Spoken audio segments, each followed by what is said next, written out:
வசனத்திலிருந்து உங்களுக்கு ஆண்டவர் சொன்ன சில காரியத்தை பகிர்ந்து கொண்டு சுருக்கமாய் பகிர்ந்து கொண்டு ஜெபிக்க போகிறோம். ஏசாயா 60ஆம்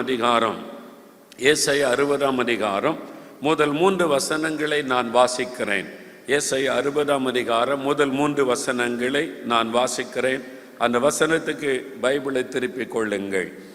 எழும்பி பிரகாசி, உன் ஒளி வந்தது, கர்த்தருடைய மகிமை உன்மேல் உதித்தது.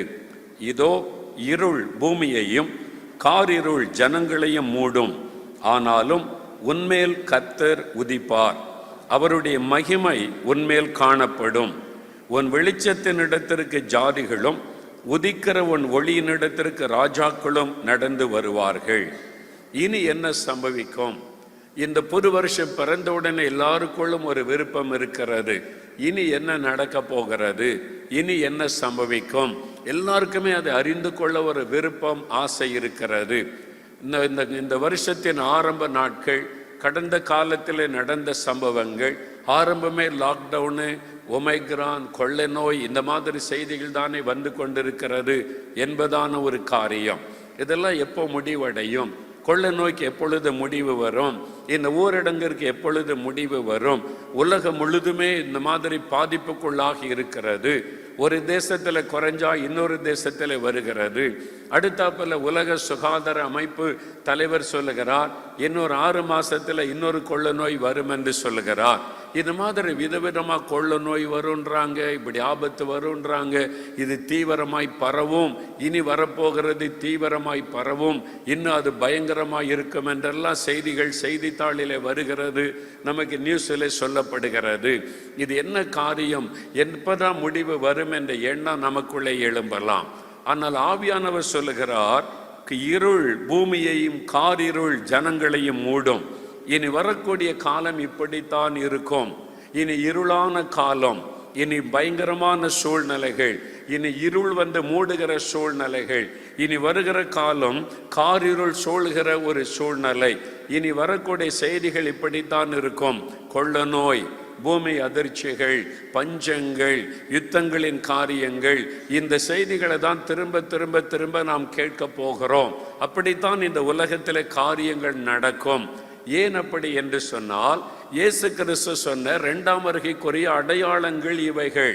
அவருடைய வருகை சமீபித்து விட்டபடியால் இந்த அடையாளங்கள் இனி தீவிரமாய் நடக்க ஆரம்பிக்கும். பெரிய பெரிய பூமி அதிர்ச்சிகள் உண்டாகும், பஞ்சங்கள் உண்டாகும்.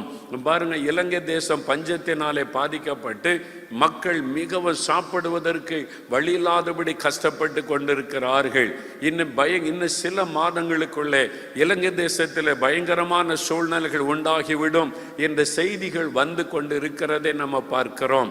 இந்தியாவின் சில பகுதிகளுக்குள்ளே சாப்பிடக்கூட கஷ்டப்பட்டு சாப்பாட்டுக்கு வழியில்லாத நிலைமையில் இருக்கிற காரியங்கள், செய்திகள் வந்து கொண்டிருக்கிறதை பார்க்கிறோம்.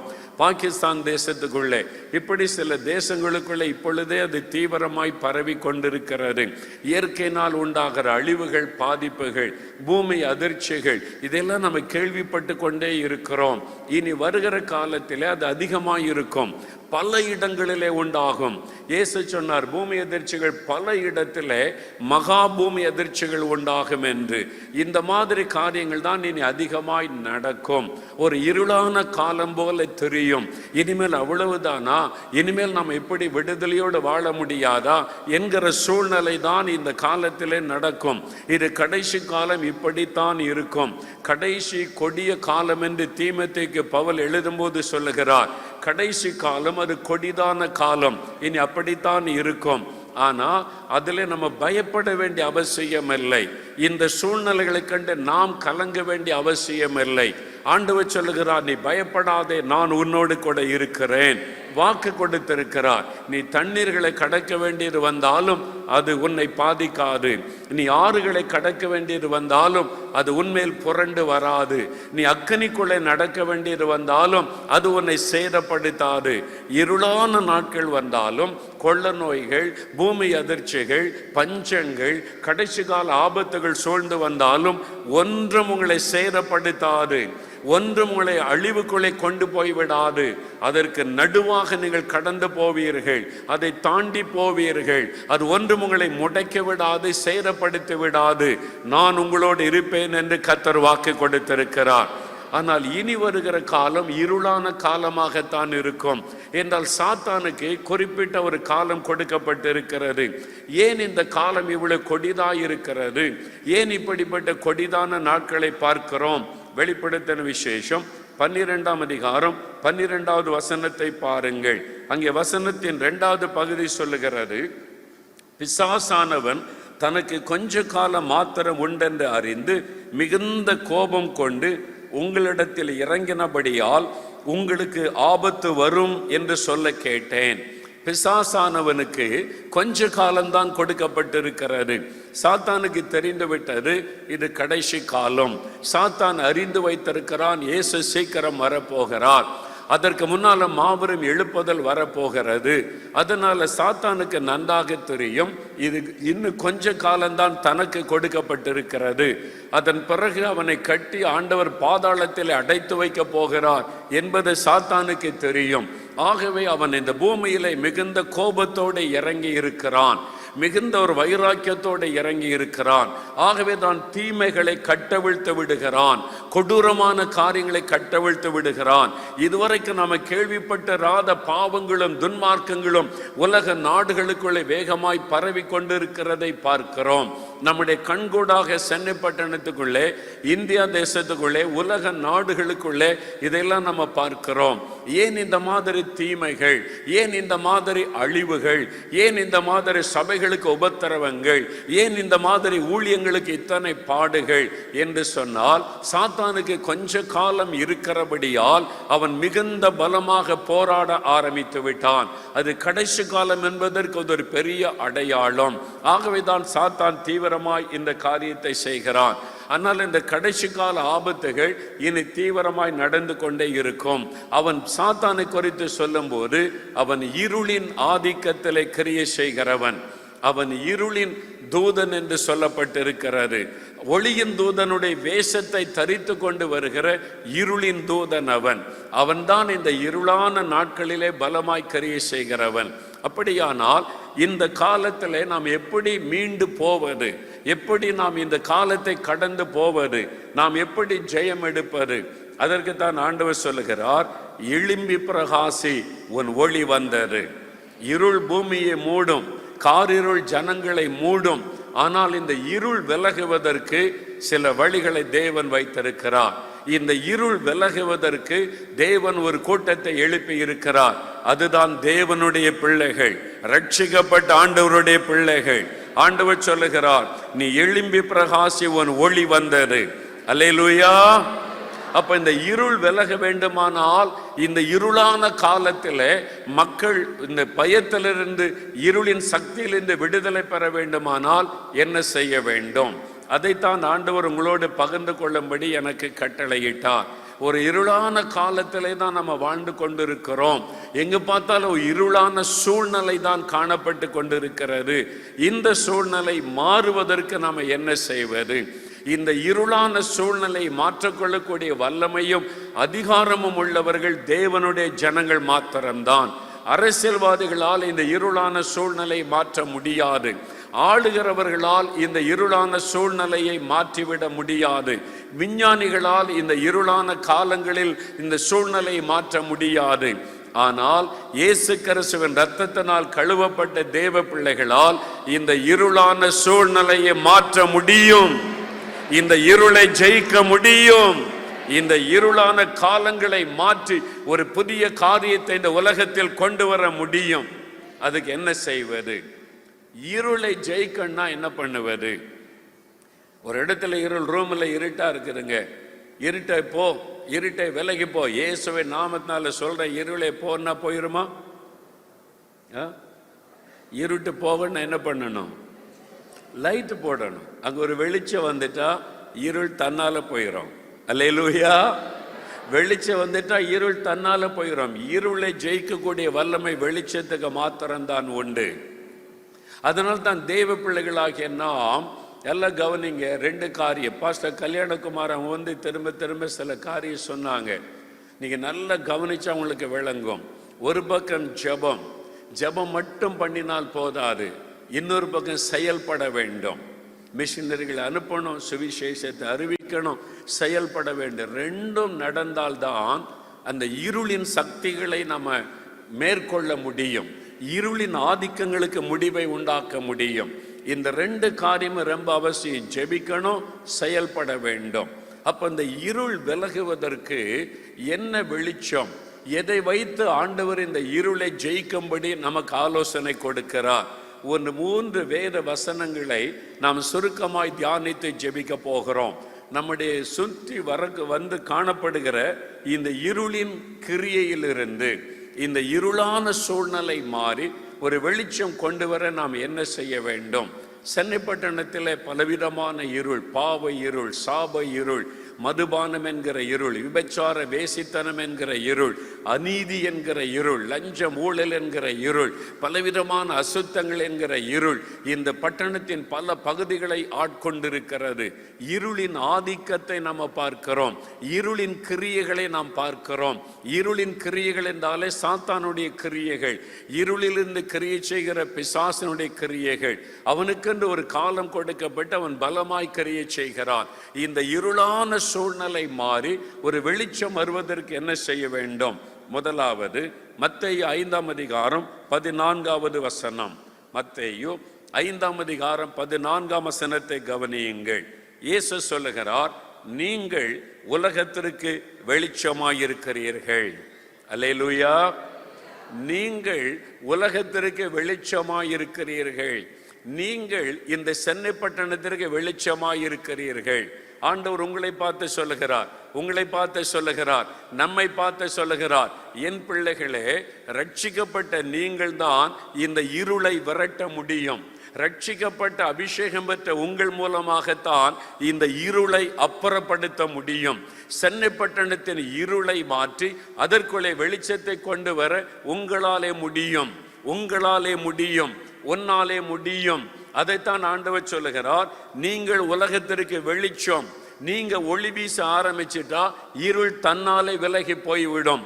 இருட்டால வெளிச்சத்தை ஜெயிக்கவே முடியாது, ஆனால் வெளிச்சத்தால் இருளை ஜெயிக்க முடியும். அதுதான் ஆண்டவர் சொல்லுகிறார், நீங்கள் தான் வெளிச்சம். உங்க மூலமாகத்தான் இந்த இருளை விரட்ட முடியும்.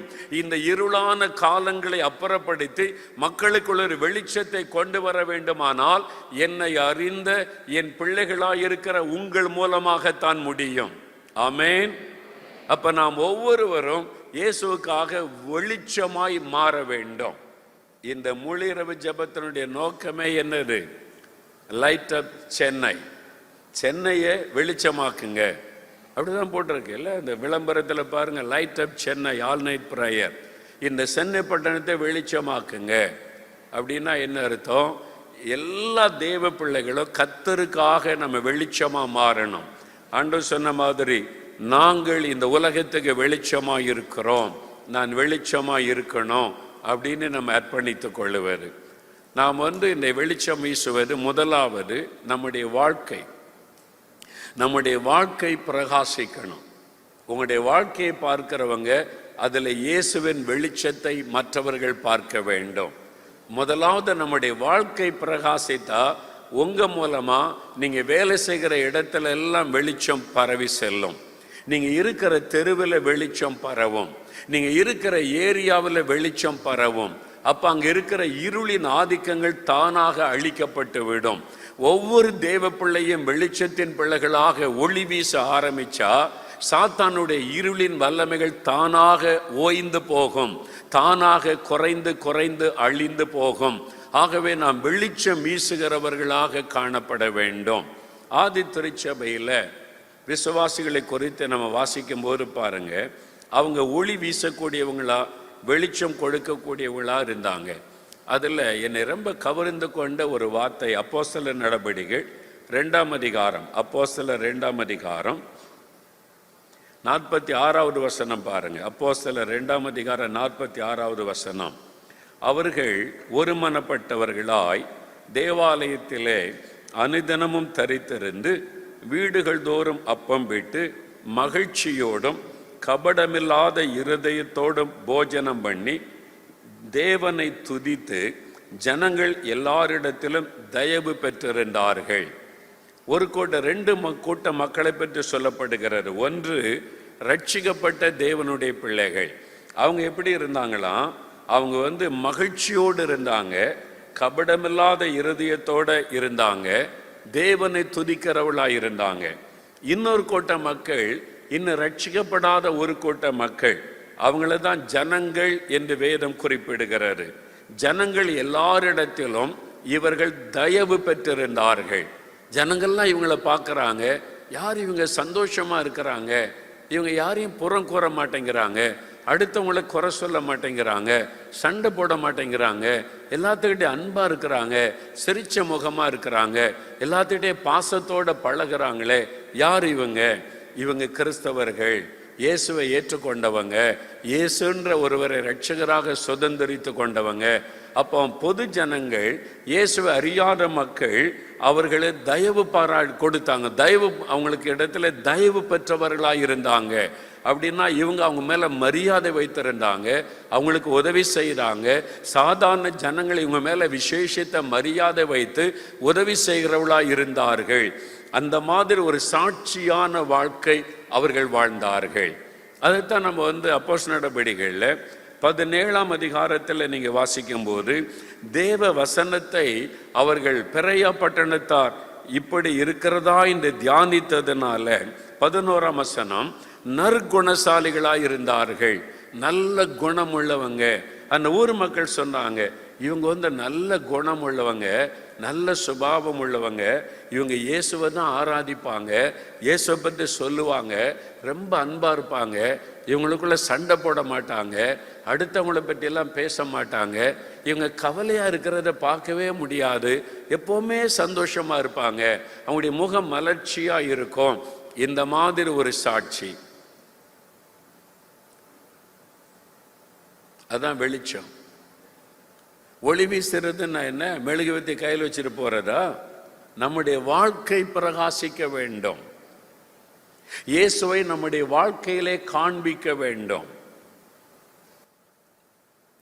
ஒரு கிறிஸ்தவ குடும்பத்தார், கணவன் மனைவி 2 பேரும் வேலை செய்தாங்க, 2 பிள்ளைகள், தினம் குடும்ப ஜெபம் பண்ணுவாங்க. ஞாயிற்றுக்கிழமை ஆனால் குடும்பமாக சர்ச்சுக்கு போவாங்க, வருவாங்க. அவங்களாம் குடும்பமாக மகிழ்ச்சியாக சந்தோஷமாக இருப்பாங்க. பக்கத்து வீட்டில் ஒரு இந்து சகோதரர் இருந்தார். அவர் இந்த குடும்பத்தை கவனித்து கொண்டே இருந்தார். எங்கள் வீட்டில் கணவன் மனைவிக்கு பிரச்சனை வருது, பிள்ளைகள் பிரச்சனை, அப்பப்போ சண்டை முறுமுறுப்பாக இருக்குது. இந்த குடும்பத்தில் என்ன சந்தோஷமாக இருக்கிறாங்களே, சர்ச்சுக்கு போகிறாங்க, வர்றாங்க. ஞாயிற்றுக்கிழமை மட்டும் இல்லை, திங்கள் செவ்வாய் புதன் எந்த நாள் பார்த்தாலும் ரொம்ப மகிழ்ச்சியாக இருக்கிறாங்க. ஒரு நாளும் துக்கத்தோடு இவங்களை பார்த்ததே இல்லை. அப்படின்னு ஒரு நாள் சில மாதமாய் கவனிச்சுட்டு அந்த ஐயா கேட்டார், பக்கத்து வீடு தானே, அவர்கிட்ட கேட்டார், நீங்கள் எப்படி எப்பவுமே சந்தோஷமாக இருக்கிறீங்க, உங்களுக்கு பிரச்சனைன்னு இருக்காதா? இப்போ எங்கள் குடும்பத்தில் எத்தனையோ தேவை பிரச்சனை வருது, அப்பப்போ முறுமுறுப்புகள், சண்டைகள், கொஞ்சம் வாக்குவாதங்கள், பிள்ளைகள் பிரச்சனை, ஒரு நிம்மதியே இல்லாமல் தான் இருக்கிறோம். நீங்கள் எப்படி எப்பவுமே சந்தோஷமாக இருக்கிறீங்க?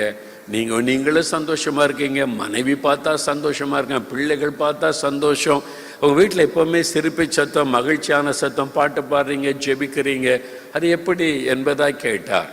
அப்போ சொன்ன காரணம் இயேசு. இயேசு எங்களுக்குள்ளே இருக்கிறார், எனக்குள்ளே இயேசு இருக்கிறார், என் மனைவிக்குள்ளே இயேசு இருக்கிறார், பிள்ளைகளுக்குள்ளே இயேசு இருக்கிறார், அவர் எங்களை சந்தோஷமாக வச்சிருக்கிறார், நாங்கள் சந்தோஷமாக இருக்கிறோம். அப்போ உங்களுக்கு பிரச்சனைலாம் இருக்காது? அது இருக்கும், எல்லா குடும்பத்தில் இருக்கிற மாதிரி எங்களுக்கு பண பிரச்சனை, சில வியாதி, அது வரும் போகும். இதெல்லாம் இருந்தாலும் அது ஒன்று குறித்து நாங்கள் கவலைப்படுவதில்லை. இயேசு பார்த்து கொள்ளுவார், எங்களை இயேசு எல்லாவற்றிலும் குறைவில்லாமல் வைத்திருக்கிறார். அதனால நாங்கள் கவலைப்படுறது, துக்கப்படுவது இல்லை, சந்தோஷமாக இருக்கிறோன்னு சொன்னார். இவருக்கு ஒன்றுமே விளங்கலை, இப்படி ஒரு உலகத்தில் வாழ முடியுமா அப்படின்னு யோசித்து கொண்டு இருந்தார். ஏதாவது இவங்களுக்கு நடக்கணும், பார்க்கணும், எப்படி இவங்க சொல்கிற மாதிரி உண்மையானு நினைத்து கொண்டிருந்த போது இந்த கிறிஸ்தவ குடும்பத்திலேருந்து அவருடைய மனைவி திடீரென்று வியாதிப்பட்டு மரிச்சிட்டாங்க. அவங்க மனைவி மரித்த உடனே இந்த பக்கத்து வீட்டுக்காரருக்கு இப்போ என்ன ஆசை, இவர் துக்கத்தோடு பார்க்கணும், இப்போ என்ன பண்ணுவார் பார்க்கலாம் அப்படின்னு சொல்லி 2-3 நாட்களாய் பார்த்துக்கிட்டே இருந்தார். அவங்க வெளியே வரவே இல்லை. அது ஒரு துக்கம் தானே. மனைவியனுடைய மரணம், அடக்காராதனை முடிந்தது, வீட்டில் ஒரு ஆராதனை எல்லாம் வச்சுருந்தாங்க, ஸ்தோத்திர கூட்டம் முடிந்தது. அதன் பிறகு இவர் பார்த்துக்கிட்டே இருந்தார், இந்த ஆளை பார்க்கணும், இப்போ எப்படி இருக்கிறான்னு பார்க்கணும். மனைவி இறந்துட்டாங்க, பிள்ளைகள் இருக்கிறாங்க, இவர் இப்போ துக்கப்படுவார்ல, அழுவார்ல அப்படின்னு சொல்லிட்டு 2-3 நாளுக்கு வரைக்கும் அவர் வெளியே பார்க்க முடியலை. சில நாட்கள் கழித்து வெளியே வந்தார். எப்பொழுதும் போல சிரித்த முகத்தோட பார்த்து இவரை பார்த்தோன்னே, ஸ்தோத்திரம், எப்படி இருக்கீங்க, நல்லா இருக்கீங்களா, மலர்ந்த முகத்தோடு பேசினார். பிள்ளைகளை கூட்டிட்டு ஸ்கூலுக்கு கொண்டு விட்டுட்டு வேலைக்கு போனார், திரும்பி வந்தார், சந்தோஷமா இருக்கிறாரு. இவரால் நம்பவே முடியல, இது என்னையா அப்படி ஒரு குடும்பம் அப்படின்னு சொல்லி கேட்டார். திருப்பி கூப்பிட்டு, ஐயா, எல்லாம் உங்க மனைவி பிள்ளைகள் எல்லாம் நல்லா இருக்கும்போது சந்தோஷமா இருந்தீங்க, உங்க மனைவி இறந்துட்டாங்க, இப்பவும் நீங்க சந்தோஷமா இருக்கிறீங்களே, அது எப்படி நீங்க அழாம துக்கம் இல்லாம எப்படி இருக்கிறீங்க? நான் அழுதேன், என் மனைவியை நான் ரொம்ப நேசித்தேன், என் பிள்ளைகளுக்கு அவங்க தாயா இருந்தது, கவனிச்சது, நான் அழுதேன், 1 நாள் 2 நாள் அழுதேன். ஏன்னா எனக்கு நானும் ஒரு மனுஷன் தானே. ஆனால் ஆண்டவரை நீ ஆறுதல் படுத்தினார். நான் இருக்கிறவனுக்கு உன் பிள்ளைகளை நான் பார்த்து கொள்ளுவேன், ஆசீர்வதிப்பேன், நீ கலங்காத, நீ ஆறுதல் படுத்தினால இயேசுக்குள்ள நான் இப்போ மறுபடியும் சந்தோஷமாயிட்டேன். ஏன்னா இப்போ என் மனைவி உயிரோடு இருக்கிறா, இயேசுவோடு இருக்கிறா. இயேசு திரும்ப வரும்போது என் மனைவியை கொண்டு வருவார், எனக்கு தெரியும், என் பிள்ளைகளுக்கு தெரியும். அதனால எங்களுக்கு கலக்கம் இல்லை, பயம் இல்லை, நாங்கள் அழுது கொண்டு இருப்பதில்லை. அந்த நேரம் அழுதோம், அதை கடந்து வந்துட்டோம், இனிமே அவ்வளவுதான், இன்னும் நாங்கள் சந்தோஷமா தான் ஆண்டவர் எங்களை வச்சிருக்கிறார்.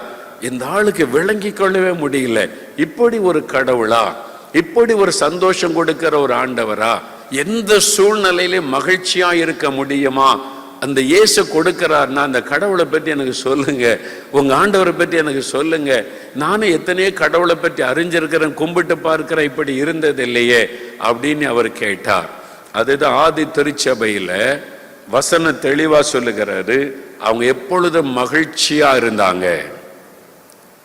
ஆனா இன்னைக்கு ஆவில நிரம்பி அந்நிய பாஷை பேசுற விசுவாசி கூட ஆபீஸ்ல போய் பக்கத்தில் உள்ளவங்கிட்ட அழுதுகிட்டு இருக்கிறீங்க, ஒரே கஷ்டம், வீட்டில் ஒரு நிம்மதியே இல்லை, வீட்டில் அந்த பிரச்சனை. அவன் எப்படி இயேசு உங்களை பார்க்க முடியும்? ஓ, நம்ம வீட்டில் இருக்க மாதிரி இவங்க கதை, சர்ச்சை உண்டு தான், நான் கோயிலுக்கு போகிறேன், அவங்க சர்ச்சுக்கு போகிறாங்க, அவ்வளோதான், வேற வித்தியாசம் ஒன்றும் இல்லை. யோசித்து பாருங்க, உங்க துக்க முகத்தினால நீங்க இயேசுவை காண்பிக்கிறதுக்கு பதிலாக அவரை துக்கப்படுத்தி வேதனைப்படுத்தி கொண்டிருக்கிறீங்க. நீங்க தானே வெளிச்சமா பிரகாசிக்கணும், உங்களுடைய முகம் பிரகாசிக்கணும். இல்ல வேலை செய்யற இடத்துல, வசிக்கிற இடத்துல, உங்களுடைய தெருவில் உங்களை பார்க்கிறவங்க மன மகிழ்ச்சியா பார்க்கணும். இல்ல எப்படி நீங்க சந்தோஷமா இருக்கணும்னு கேட்கணும். இல்ல இயேசு உங்களுக்குள்ள இருக்கிறதை அவங்க அறிந்து கொள்ளணும். இல்ல யோசித்து பாருங்க, நாம் எப்படிப்பட்ட ஒரு வாழ்க்கை வாழ்ந்து கொண்டிருக்கிறோம். சின்ன சின்ன காரியத்துக்கு முறுமுறுத்து சண்டை போட்டு ஆண்டவர்கிட்டையும் போய் நான் அழுகிறேன்னு சொல்லி நான் ஆபீஸ்ல போய் எல்லாத்துக்கிட்டையும் போய் நம்ம கஷ்டத்தையே சொல்லி சொல்லி சொல்லி இயேசு கிறிஸ்து எப்படிப்பட்டவர் என்பதை மற்றவர்களுக்கு காண்பிப்பதற்கு பதிலாக என்ன செய்து கொண்டிருக்கிறோம்? ஆண்டவர் சொல்லுகிறார், நீங்கள் தான் வெளிச்சம். எல்லாரும் பயந்து கொண்டிருக்கிறாங்க. இந்த உலகத்துல அடுத்து ஒமைக்ரான், அடுத்தது இன்னொரு கொள்ளை நோய் வரும்னு சொல்றாங்க. தடுப்பூசி போட்டாச்சு, 2 போட்டாச்சு, 3வது பூஸ்டர் போடுன்றாங்க.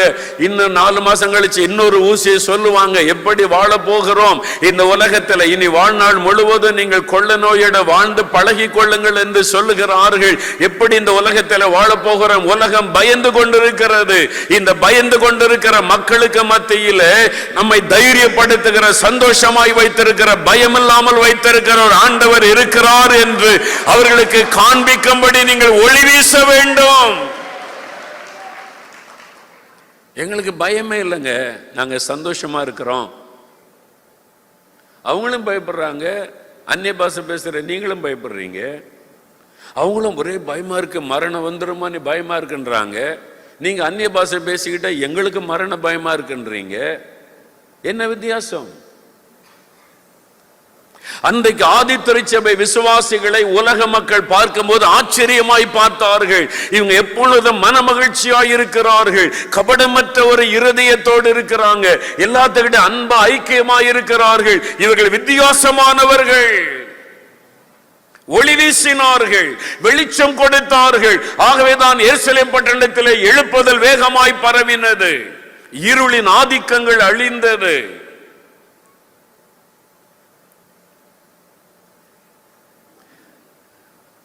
ஒரு சர்ச்சில் கிறிஸ்துமஸ் பண்டிகை, இந்த பாட்டு ஆராதனை வைப்பாங்கல்ல, குடும்பம் வந்து பாட்டு பாடுவாங்க. அப்போ ஒரு வாலிப தம்பி வந்தான். அவன் சொன்னான், நானும் ஒரு பாட்டு பாடுறேனே அப்படின்னு. சரின்னு சொன்ன உடனே சர்ச்சைக்கு இப்போதான் வந்திருக்கிறான், அவனை விட்டாங்க. அந்த வாலிபன் பாட்டு பாட முன்னால் சொன்னான், எனக்கு கிறிஸ்துவ பாட்டுலாம் ரொம்ப தெரியாது, நான் கடவுள் நம்பிக்கை இல்லாதவன், இப்போதான் கொஞ்ச நாள் சர்ச்சுக்கு வர ஆரம்பிச்சாரு, தெரிஞ்ச ஒரு பாட்டை பாடுறேன், ஆனால் அதை விட முக்கியம் ஒரு சம்பவத்தை, ஒரு காரியத்தை சபைக்கு சொல்லணும், அதை சொல்லட்டுமா அப்படின்னு கேட்டான். போதுகிற சரி சொல்லு தம்பின்னாங்க. அவன் சொன்னான், நான் கடவுள் நம்பிக்கை இல்லாதவன், ஒரு சினிமா நடிகரை என் தெய்வமாக கொண்டிருந்தேன், அவரை தான் தெய்வம்னு சொல்லுவேன், எந்த கடவுளையும் வணங்க மாட்டேன். அவருடைய படம் ரிலீஸ் ஆகுதுன்னா முந்தின நாள் ராத்திரியே போய் தியேட்டர் வாசல்ல நின்றுருவேன், முதல் டிக்கெட் எடுக்கணும், முதல் ஷோ பார்க்கணும்னு சொல்லி அவ்வளவு அந்த நடிகர் மேலே கிரேசியாக இருந்து அவரை தான் கடவுள்னு நான் சொல்லுவேன். மற்றபடி எனக்கு கடவுள் நம்பிக்கையெல்லாம் கிடையாது. ஆனால் வேலை தேடி நான் வந்தேன் சென்னைக்கு. என் நண்பரோடு நான் தங்கியிருந்தேன், கூட படித்த ஒரு நண்பரோட, காலேஜில் ஒன்றா படித்தோம், அவரோட கூட நான் தங்கி இருந்தேன். அவர் நல்ல கிறிஸ்தவர். நான் அவருடைய வாழ்க்கையை கவனித்து கொண்டே இருந்தேன். அவர் காலையில் எழும்பி பைபிள் வாசிப்பார், ஜெபம் பண்ணுவார், ரொம்ப அன்பாக இருப்பார், எல்லாத்துக்கிட்டையும் அன்பாக பழகுவார், என்கிட்ட அன்பாக இருந்தார். நான் இது மாதிரி இயேசு கிறிஸ்துவை நம்பாதவன்னு அவருக்கு தெரியும். ஒரு நாள் கூட என்னை பார்த்து, நீ இயேசுவை நீ ஏற்றுக்கொள்ளணும், மதம் மாறணும் அப்படிலாம் பேசினதே கிடையாது. ஆனால் அவருடைய வாழ்க்கையை நான் கவனித்து கொண்டே இருந்தேன். இப்படி ஒரு மனிதன் வாழ முடியுமா? எனக்கு ஒரு கேள்வி. ஒரு வாலிபன் இந்த காலத்தில், இப்படி ஒரு வாலிபன் இப்படி வாழ முடியுமா? இவ்வளோ அன்பாக இருக்கிறாரு, பரிசுத்தமாக இருக்கிறாரு, ஜெபம் பண்ணுகிறாரு. நான் சம்பந்தமில்லாத ஆள், குடும்பத்தான் கிடையாது, என்ன அன்பை கவனித்து கொள்ளுகிறார். அவருடைய வாழ்க்கையை நான் கவனித்த போது, இவர் வணங்குகிற அந்த இயேசு உண்மையான கடவுளாக இருக்க வேண்டும் என்பதை அறிந்து கொண்டேன். யாரும் எனக்கு இயேசுவை பற்றி சொல்லலை, அவரும் இயேசுவை பற்றி எனக்கு சொல்லவில்லை. என் நண்பருடைய வாழ்க்கை என்னை பாதித்தது. அவருடைய வாழ்க்கையை நான் கவனித்த போது எனக்குள்ளே ஒரு மாற்றத்தை உண்டாக்கினது. இவரே இப்படி இருந்தா இவர் வணங்குகிற கடவுள் எப்படிப்பட்டவராக இருப்பார்? அவரை அறிந்து கொள்ள வேண்டும் என்று என் நண்பரிடத்தில் கேட்டேன். அப்பொழுது அவர் எனக்கு புதிய ஏற்பாட்டை கொடுத்து வாசிக்க சொல்லி, இந்த இயேசுவை பற்றி நான் அறிந்து கொண்டு இன்றைக்கு நான் இயேசுவை விசுவாசிக்கிறேன் என்பதாய் சபையில சாட்சி சொன்னார். அல்லேலூயா சொல்லுங்க. உங்களை பற்றி யாராவது அப்படி சொல்லி இருக்காங்களா? நீங்க வேலை செய்கிற இடத்துல, வசிக்கிற இடத்துல, நீங்க குடியிருக்கிற இடத்துல யாராவது உங்களை பற்றி அப்படி சொல்லும்படியான ஒரு வாழ்க்கை நீங்கள் வாழுகிறீர்களா? நான் அப்படி வாழுகிறேனா? நாம் அப்படி வாழுகிறோமா? என் வாழ்க்கை இன்னொருவரோடு பேசுகிறதா? நீங்கள் தான் வெளிச்சம், நீங்க ஒளி வீச வேண்டும், உங்களுடைய வாழ்க்கை ஒளி வீச வேண்டும், உங்களுடைய வாழ்க்கை வெளிச்சம் கொடுக்க வேண்டும். ஒவ்வொரு கிறிஸ்தவர்களை சாட்சியாக வாழும்படி வெளிச்சம் வீச வீச வீச எல்லா இருளின் ஆதிக்கங்களும் ஒளிந்து போகும். இருளை ஜெயிப்பதற்கு வெளிச்சத்தை பரவ செய்ய வேண்டும். ஒவ்வொரு கிறிஸ்தவர்களை வெளிச்சமாய் மாறும் பொழுது இருளின் ஆதிக்கங்கள் தானாய் முடக்கப்பட்டு விடும். இந்த பிசாசின் கிரியைகள் முடக்கப்பட்டு விடும். கொள்ள நோய், பூமி எதிர்ச்சி, எத்தனை உபத்திரவங்கள், நெருக்கங்கள் இருளாக எழும்பி வந்தாலும் கிறிஸ்தவர்கள் எழும்பி ஒளி வீசும் போது அந்த இருளின் கிரியைகள் எல்லாம் முடக்கப்பட்டு விடும். அதுதான் ஒரே வழி. நாம் வெளிச்சம் வீசணும். ஆண்டவரே, நான் ஒளியா இருக்கணும். அதற்கு நம்முடைய ஆண்டவரோடு நமக்கு இருக்கிற ஐக்கியம் ரொம்ப முக்கியம். இப்போ மோசே தேவ சமூகத்தில் போய் மலையில் காத்திருக்கும் போது அவருடைய முகம் பிரகாசிக்கிறாரு, வெளிச்சம். அவருடைய முகத்தில் ஒரு வெளிச்சத்தை பார்க்குறாங்க. அவருக்கு தெரியல அவருடைய முகத்தில் இருக்கிற வெளிச்சம். அவர் மலையிலிருந்து இறங்கி வந்த போது அவரை பார்க்க முடியாத அளவுக்கு அவருடைய முகம் பிரகாசிக்கிறாரு. அதனால முக்காடு போட்டுக்கொள்ளுங்க. உங்களுடைய முகத்தைங்களால நேர்ல பார்க்க முடியல, அந்த அளவிற்கு ஒரு வெளிச்சம். காரணம் என்ன? ஆண்டவருடைய முகத்தை பார்த்து பார்த்து தேவனோடு தன்னித்திருந்து பேசி பேசி பேசி அவருடைய வெளிச்சம் மோசைக்குள்ளே வந்து விட்டது. நீங்க எவ்வளவு நேரம் தனியா ஆண்டவருடைய சமூகத்துல போய் அந்த நீதியின் சூரியனாகிய இயேசுடைய முகத்தை பார்த்து பார்த்து ஜெபித்து ஜெபித்து துதித்து துதித்து காத்திருக்கிறீங்களோ, அந்த அளவுக்கு அவருடைய வெளிச்சம் உங்களுடைய வாழ்க்கையிலே வரும். உங்களுடைய முகத்திலே அது தெரியும். அதுல கவலை இருக்காது, பயம் இருக்காது, கோபம் எரிச்சல் இருக்காது, சாந்தம் இருக்கும், அமைதி இருக்கும், ஒரு சந்தோஷம் இருக்கும், ஒரு மகிழ்ச்சி உங்களுடைய முகத்துல தான் அது தெரியும். எல்லா பாம்பர் கோபமா எரிச்சலா சந்தோஷமா மகிழ்ச்சியா எல்லாமே எதுல தான் வெளிப்படும்? இது வெளிப்படக்கூடாம இருக்கதான் முகமூடியை போட்டு விட்டாங்க. இப்போ அவங்க சிரிக்கிறாங்களா கோபப்படுறாங்களா ஒண்ணுமே தெரிய மாட்டேங்குது. இல்ல நீ யோசித்து பாருங்களேன், ஒருத்த பார்த்து நீங்க சிரிச்சா கூட அவங்க சிரிக்கிறாங்களா நம்மள கோபத்தோட தெரிய மாட்டேங்குது. ஏன்னா முகமூடி போட்டாச்சு. சீக்கிரமா அந்த முகமூடியை கலட்டணும்னு தான் நான் ஜெபிச்சுக்கிட்டு இருக்கேன். நான் உலகம் முழுதும் சொல்லணும், இனி மாஸ்க போட தேவையில்லைன்னு அறிவிக்கணும். ஆமேன்னு சொல்லுங்க. நம்ம வெளிச்சம் வீசுறதே முகம்தான். நம்முடைய முகத்தில் இருக்கிற சந்தோஷம், முகத்தில் இருக்கிற அமைதி, முகத்தில் இருக்கிற சாந்தம், நம்முடைய புன்முறுவல், அது மூலமா தான் இயேசுவின் அன்பை கொண்டு போகிறோம். அந்த வெளிச்சம் தான் மக்களுக்கு கொண்டு போகணும். அதை மறைப்பதற்கு பிசாசு முகமூடியை போட்டு விட்டான். எல்லாரும் ஜெபிக்கணும், ஆண்டவரே உலகமே அறிவிக்கணும், சீக்கிரத்துல மாஸ்க் வேண்டான்னு அறிவிக்கணும்னு ஜெபம் பண்ணணும். ஆமேன்னு சொல்லுங்க. அல்லேலூயா சொல்லுங்க. இப்ப சின்ன பிள்ளைகளுக்கும் போட்டு விட்டாங்க. அந்த சின்ன பிள்ளை சிரிக்குதா அழுகுதா தெரிய மாட்டேங்குது. ஜெபிக்க வருது, அந்த பிள்ளையை பார்த்தா சின்ன பிள்ளைகள் பாருங்க அது கூட போட்டுக்கிட்டு நிற்குது. அது சிரிக்குதா கோபமா பார்க்குதா தெரிய மாட்டேங்குது. இந்த முகம்தான் பிரகாசிக்கணும். அல்லேலூயா. அப்ப நீ எந்த அளவு தேவனோடு தனித்திருக்கிறீங்களோ அப்பதான் உங்களுடைய முகம் பிரகாசிக்கும். தெரிஞ்ச காரியம் தான், வசனெல்லாம் நான் சொல்லலை, நம்ம அறிந்திருக்கிறோம். இயேசு மலையில போனார், தன்னுடைய 3 சீஷரை அழைத்து கொண்டு, மறுரூபாய் மலை அப்படின்னு சொல்லுவோம். இயேசு ஜெபம் பண்ணின போது முதலாவது அவருடைய முகம் சூரியனை போல பிரகாசித்தாரு. முதலாவது ஜெபம் பண்ணினால் உங்களுடைய முகம் பிரகாசிக்கும். லூக்கா 9:19 29 வாசிக்கிறோம். இயேசு ஜெபம் பண்ணின போது முதலாவது முகம் சூரியனை போல பிரகாசித்தது. அதன் பிறகு அவருடைய வஸ்திரம் வெளிச்சமாய் அது பிரகாசித்தது. அவருடைய முகம், அவருடைய வஸ்திரம். முதல்ல நீங்க ஜெபிக்க ஜெபிக்க ஜெபிக்க அந்த ஒளி உங்களுடைய முகத்துல தெரியும். இரண்டாவது உங்களுடைய வாழ்க்கை, வஸ்திரம் என்பது உங்களுடைய முழு சரீரம், உங்களுடைய வாழ்க்கை பிரகாசிக்கணும். வேலை செய்கிற இடத்துல, படிக்கிற இடத்துல, நீங்க வசிக்கிற கிராமத்துல உங்களை பார்க்கிறவங்க இயேசுவை பார்க்கணும்.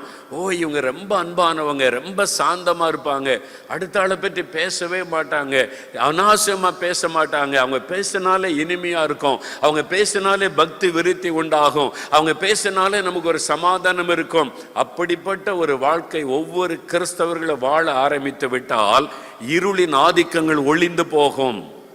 அல்லேலூயா. ஆண்டவர் சொல்ற, நீங்க தான் வெளிச்சம், நீங்க தான் பிரகாசிக்கணும். நீங்க எழும்பி பிரகாசிக்க தான் இந்த இருளை நீங்கள் ஜெயிக்க முடியும்.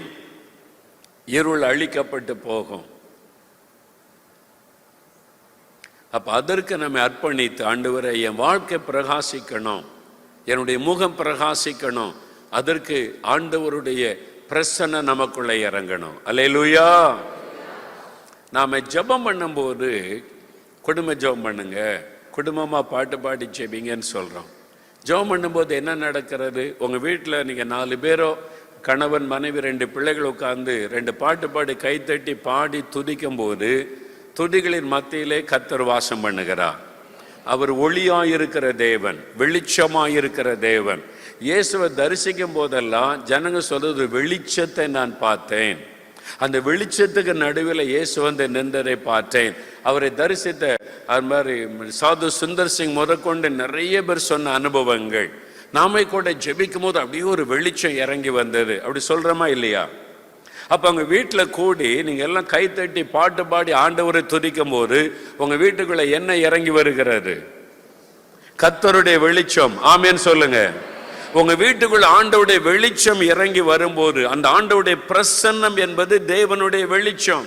அந்த வெளிச்சம் இறங்கும் போது உங்க வீட்டுக்குள்ள இருக்கிற இருளின் வல்லமைகள் எல்லாம் ஒளிந்து போகும். நீங்க தினம் ஜெபிக்க ஜெபிக்க ஜெபிக்க உங்களுடைய வீடு ஒரு ஜெப வீடாக துதி வீடாய் மாறும்போது இருளின் ஆதிக்கங்கள் உங்க வீட்டுக்குள்ள நுழையவே முடியாது. அல்லேலூயா. அப்ப இருள் விலக வேண்டுமானால் வெளிச்சம் வர வேண்டும். வெளிச்சம் வர வேண்டுமானால் தேவ பிள்ளைகள் கூடி ஆராதித்து துதித்து ஜெபிக்கும் போது கர்த்தருடைய வெளிச்சம் உண்டாகும். இதே காரியம் தான் சபை. ஒரு கிராமத்தில் ஒரு சபை இருக்குன்னு வைங்க, ஒரு 50 பேர் கூடுறாங்க, 100 பேர் கூடுறாங்க. தனியா ஜெபிக்கும் போது உள்ளதுக்கும் 100 பேர் கூடி ஜெபிக்கிறதுக்கு ஒரு பெரிய வித்தியாசம் இருக்கிறாரு. அதான் சபை கூடி வருதல். நல்ல கவனிங்க, சபை கூடி வருதலை விட்டு விடாதீர்கள் என்று ஆவியானவர் சொல்ல காரணம் என்ன? தனியா ஒருவர் ஜெபிக்கிறதற்கும் 100 பேர் சேர்ந்து ஜெபிப்பதற்குள்ள வித்தியாசத்தை விளங்கி கொள்ள வேண்டும். இப்ப இவ்வளவு பெரிய இடம், எல்லா லைட்டையும் ஆஃப் ஆக்கிட்டா இருட்டா இருக்கும். ஒரு மெழுகுவத்தியை கொண்டு வாங்க, அது வெளிச்சம் தானே. அது எந்த அளவுக்கு வெளிச்சம் கொடுக்கும்? இந்த முழு ரூமுக்கு வெளிச்சம் தர முடியுமா? முடியாது. ஒரு சின்ன இடத்துக்கு மாத்திரம் நம்ம முகம் தெரியும், இப்படியே பார்த்துட்டு போகணும். இங்க வந்திருக்கிற அத்தனை பேர் கையில ஒரு மெழுகுவத்தியை பிடிச்சு எல்லாரும் ஓய்த்தனா எப்படி இருக்கும்? இந்த இடமே பிரகாசமா மாறிடும். அல்லேலூயா. இந்த ரூம்ல இருக்கிற வெளிச்சத்தை நம்ம அத்தனை பேரும் கையில ஆளுக்கு ஒரு மெழுகுவத்தியை வச்சா இந்த இருளை விரட்டி விட முடியும். ஒரு கிராமத்துல ஒரு சபைக்குள்ள 50 பேர் 100 பேர் கூடி வந்து 100 பேர் சேர்ந்து ஆண்டவரை துதித்து ஆராதிக்கும் போது கர்த்தருடைய பிரசன்னம் இறங்கும் போது 100 பேருடைய வாழ்க்கையும் பிரகாசிக்க பிரகாசிக்க அத்தனை பேருடைய ஜெபம் பரலோகத்துக்கு போய் தேவ மகிமை சர்ச்சில் இறங்கும் போது அந்த கிராமத்தில் இருக்கிற விக்கிரக ஆவி, வேசித்தன் ஆவி, மந்திர ஆவி, பில்லிசோனி ஆவி, அந்த இருளின் ஆதிக்கங்கள் அழிந்து விடும். அல்லேலூயா சொல்லுங்க. ஆகவே தான் சபை கூடி வருதலை விட்டு விடாதிருங்கள். நீ தனியா ஜெபிப்பதற்கும் கூடி வந்து ஆராதித்து ஜெபிப்பதற்கும் உள்ள வித்தியாசம். நீங்கள் ஒருவர் ஜெபிக்கும் போது ரொம்ப கடினமா ஜெபித்து கொண்டு இருக்கணும். ஒரு சின்ன மெழுகுவத்தியை வைத்து கொண்டு அந்த அங்கங்க போற இடத்துல மட்டும்தான் வெளிச்சம் வரும். ஆனா 100 பேர் சேர்ந்து கர்த்தருக்கு ஒளி வீசும் போது, 100 பேர் சேர்ந்து ஆவில நிரம்பி ஜெபிக்கும் போது, 100 பேர் சேர்ந்து கர்த்தரை ஆராதிக்கும் போது, கர்த்தருடைய மகிமை இந்த ஆலயத்துக்குள்ள இறங்கும் போது அந்த கிராமத்தில் இருக்கிற இருளின் வல்லமைகள் எல்லாம் விலகித்தானாக வேண்டும். அல்லேலூயா. ஆகவே தான் ஆண்டவர் சொல்லுகிறார், சபை கூடி வருதலை விட்டு விடாதிருங்கள்.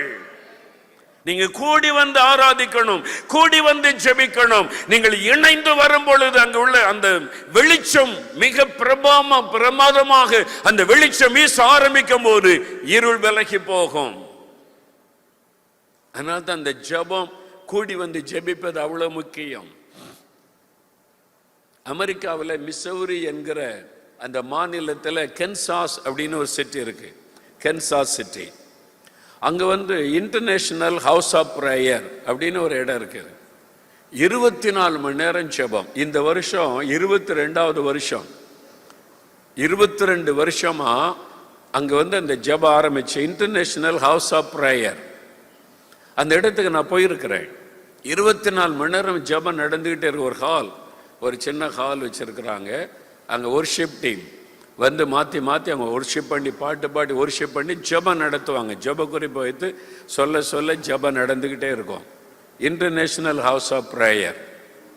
அந்த சிட்டியை நான் பார்க்கணும் அப்படின்னே நான் போனேன். நான் பேட்ரிக் ஜாஷுவானு சொன்னாங்க. நான் போயிட்டு வந்தேன், நீங்கள் போயிட்டு வாங்க பிரதர்னு சொல்லி என்னை கூட்டிகிட்டு போங்கன்னு சொல்லி நான் போயிருந்தாங்க.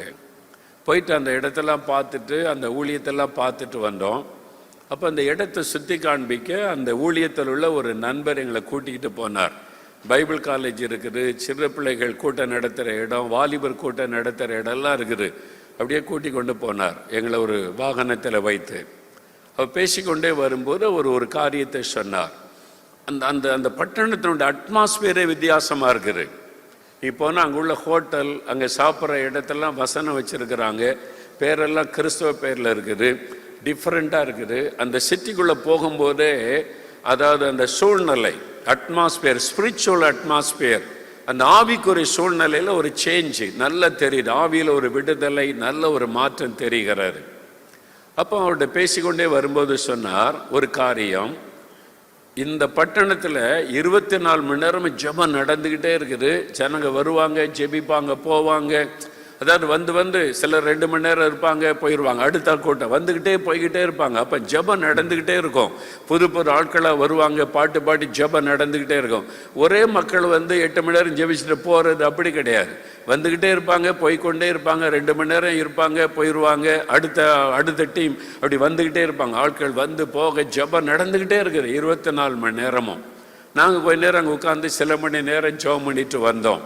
அப்போ அந்த வழிகாட்டிக்கிட்ட பேசிட்டு வரும்போது சொன்னார், இந்த பட்டணத்தில் இருக்கிற போலீஸ் ஸ்டேஷனுக்கு அந்த புதுசாக ட்ரைனிங் எடுத்த போலீஸ்காரங்க வரமாட்டேங்கிறாங்க. காப்ஸ் என்பாங்க அமெரிக்காவில், காப்ஸ் போலீஸ்காரங்களுக்கு ட்ரைனிங் எடுத்த புதுசாக வாலிபர்கள் வருவாங்கல்ல, ட்ரைனிங் எடுத்த போலீஸா, இந்த போலீஸ் ஸ்டேஷனுக்கு போ, கேன்சர் சிட்டியில் உள்ள இந்த சிட்டிக்கு போன்னா அங்கே போகிறதுங்க, என்ன அங்கே அனுப்பாதங்கன்னு சொல்கிறாங்க. ஏன் போலீஸ்காரங்க வர மாட்டேங்கிறாங்க அப்படின்னு கேட்டேன் நான். அவர் சிரித்து கொண்டே சொன்னார், அங்கே வந்தால் அவங்களுக்கு வேலையே இருக்காது. புதுசாக ட்ரைனிங் எடுத்துகிட்டு வர போலீஸ்காரங்களுக்கு என்ன ஆசை இருக்கும்? திருடனை பிடிக்கணும், கொலைகாரனை பிடிக்கணும், குற்றவாளியை பிடிக்கணும், கேஸ் எல்லாம் பிடிச்சு சாதிக்கணும்னு வருவாங்க. இங்கே வந்தால் நோ கிரைம், இந்த சிட்டியில் கிரைமே இல்லை. அதனால யாரையும் அவங்களுக்கு பிடிக்கிறதுக்கு வேலையே இல்லை. போலீஸ்காரங்க வந்தால் சும்மா தான் உட்கார்ந்துருக்கணும், அவங்களுக்கு வேலையே கிடையாது. அதனால இந்த ஸ்டேஷனுக்கு வர மாட்டேங்கிறாங்கன்னு சொன்னாங்க. புரியுதா உங்களுக்கு? நான் சொல்றது விளங்குதா இல்லையா? அப்போ எழுப்புதல் வந்துட்டா சென்னை பட்டணத்தில் போலீஸ்காரங்களுக்கு என்ன இருக்காது? ஏன்னா திருடன் இல்லை, குடிகாரன் இல்லை, விபச்சாரக்காரன் இல்லை, கடத்திரவன் இல்லை, எல்லாம் ஆவிக்குரிய அட்மாஸ்பியர் சேஞ்ச் ஆகிட்டு நோ கிரைம் இந்த சிட்டினா போலீஸ்காரங்களுக்கு வேலை இல்லை. அதான் எழுப்புதலுடைய உச்சக்கட்டம். சென்னையில் அப்படி வரணும்னு விரும்புறீங்களா? எத்தனை பேர் விரும்புறீங்க? அல்லேலூயா. ஜெபிக்க ஜெபிக்க ஜெபிக்க அந்த பட்டணத்துல ஆண்டவருடைய வெளிச்சம் இறங்கி வரும். ஜெபிக்க ஜெபிக்க ஜெபிக்க கர்த்தருடைய மகிமை இறங்கி வரும். கர்த்தருடைய மகிமை இறங்க இறங்க இருளின் ஆதிக்கங்கள் ஒளியும். குடிவெறியின் ஆவி, விபச்சார வேசித்தனத்தின் ஆவி, போதை வஸ்துகளை கொண்டு வருகிற ஆவி, பண ஆசையை தூண்டுகிற ஆவி, லஞ்சம் ஊழலை கொண்டு வருகிற ஆவி, இந்த ஆவியினுடைய கிரியைகள் எல்லாம் அழிக்கப்படும் போது பட்டணத்தினுடைய சூழ்நிலையே மாறும். சென்னை பட்டணப்படி மாறணும். ஆமேன் சொல்லுங்க. அப்ப அந்த அளவிற்கு நம்முடைய வாழ்க்கை இருக்கணும், நம்முடைய ஜெபம் இருக்கணும், நம்முடைய வாழ்க்கை பிரகாசிக்கணும். நம்முடைய ஜெபத்தில் அந்த மாதிரி ஒரு வல்லமை இருக்கும் பொழுது ஒரு பெரிய ஆவிக்குரிய மாற்றம் உண்டாகும். அதனால் ஆண்டவர் சொல்லுகிறார், நீங்கள் உலகத்திற்கு வெளிச்சமாய் இருக்கிறீர்கள். இரண்டாவது ஒரு வசன வாசிங்க, 2 கொரிந்தியர் 4ஆம் அதிகாரம் 4ஆம் வசனம். வேகமா 2 வசனத்தை வாசித்துட்டு ஜெபிக்க போகிறோம். வேத வாசிங்க, 2 கொரிந்தியர் 4ஆம் அதிகாரம் 4ஆம் வசனம் எடுத்துக்கொள்ளுங்க. தேவனுடைய சாயலாயிருக்கிற கிறிஸ்துவின் மகிமையான சுவிசேஷத்தின் ஒளி. 2வது வசனம் சொல்லுகிறது, சுவிசேஷம் ஒரு வெளிச்சம். சுவிசேஷத்தின் ஒளி, சுவிசேஷம் அது ஒரு வெளிச்சம். சுவிசேஷத்தின் ஒளி அவர்களுக்கு பிரகாசமாய் இராதபடி சாத்தான் மனக்கண்ணை குருடாக்கினான். 2வது வெளிச்சம் சுவிசேஷம். சுவிசேஷத்தை நீங்க அறிவிக்க அறிவிக்க அறிவிக்க வெளிச்சம் பரவும். ஆமென் சொல்லுங்க. அல்லேலூயா. ஒரு காலத்துல 70களின் ஆரம்பத்துல முழிரவு ஜெபம் நடந்தது, பேரின்ப பெருவிழா நடந்தது. அந்த காலத்துல இருந்த ஊழியம் இப்ப இல்லை. இப்ப ஆங்காங்கே 1-2 பேர் செய்யறாங்க, சில பாஸ்டர்ஸ், சில சபைகள் அவங்க தான் செய்யறாங்க. ஆனா 70களின் ஆரம்பத்துல பாத்தீங்கன்னா எங்க பார்த்தாலும் வசனம் அறிவிக்கப்படும், சுவிசேஷம் அறிவிக்கப்படும். ரயில்வே ஸ்டேஷன்ல, ஒரு பார்க்கல, ஒரு கடற்கரையில, எங்க ஜனங்க கூடுறாங்களோ அங்கெல்லாம் பிரசங்கம் பண்ணி கொண்டே இருப்பாங்க, டிராக்ஸ் கொடுத்து கொண்டே இருப்பாங்க. நான் ஒரு சமயம் சென்னையில் அந்த எலக்ட்ரிக் ட்ரெயின் வரக்கூடிய அந்த இடத்துல ஒரு இடத்துல இருந்து இறங்கி வருகிறேன். ஒரு ஆள் பாருங்க, அந்த ஸ்டேஷன்ல ஜனங்க இறங்கி வருவாங்கல்ல, நடைமேடை, அது பக்கத்தில் ஒருத்தர் நின்று கொண்டார். போறவங்கெல்லாம் அதில் நின்று அவரை பார்த்துட்டு போனாங்க. என்னது பார்க்குறேன், நானும் போய் பார்த்தா ஒரு சகோதரர் புக்கு வாசிக்கிட்டே நிற்கிறார். நல்ல கவனி, புக்கு வாசிக்கிட்டே நிற்கிறார். அப்போ எல்லாரும் ஏன் இவரை முறைச்சி பார்க்குறான்னு பார்த்தா கீழே அவர் கழுத்தில் ஒரு போர்டு தொங்க வச்சிருக்கிறார். அந்த போர்டில் என்ன எழுதியிருக்கு? வேத வசனம் எழுதியிருக்கிறார். அந்த போர்டில் ஒரு வசனம், தேவன் தம்முடைய ஒரே பேரான குமாரனை விசுவாசிக்கிறவன் எவனோ அவன் கெட்டு போகாமல் நித்திய ஜீவனை அடையும்படிக்கு அவரை தந்தருளி இவ்வளவாய் உலகத்தில் அன்பு. பின்னால் திரும்பி பார்த்தா பின்னால் ஒரு வசனம், அதுக்கு என்ன பேருன்னா சைலண்ட் காஸ்பல். என்ன பேரு? அந்த காலத்தில் அதெல்லாம் நடந்துச்சு. இப்போ நம்ம இப்போ கேள்விப்படுறோம் இல்லை? அப்போ வசனம் எழுதி போட்டு முன்னாலே பின்னால் எழுதி போட்டு அவர் பாட்டில் புக்கு யாருக்கும் ஒன்றும் சொல்ல மாட்டார். அவர் பாட்டில் அவர் வாசிக்கிட்டே இருப்பார். வர்றவங்களாம் வசனத்தை வாசிக்கிட்டே போவாங்க. அந்த மாதிரிலாம் சுவிசேஷம் அறிவித்தாங்க. டான் பிரீச்சிங், அதிகாலையில் 4 மணி 5 மணிக்கு தெரு தெருவா பிரசனம், வசனம் சொல்லுவார், கர்த்தருடைய வசனம். நான் இப்போ பாடியில் இருந்தேன், நான் சொல்லியிருக்கிறேன். போய் நாங்கள் பாடி சர்ச்சில் 4-5 வாலிபர்கள் போய் ராத்திரி சர்ச்சிலே படுத்துருவோம்.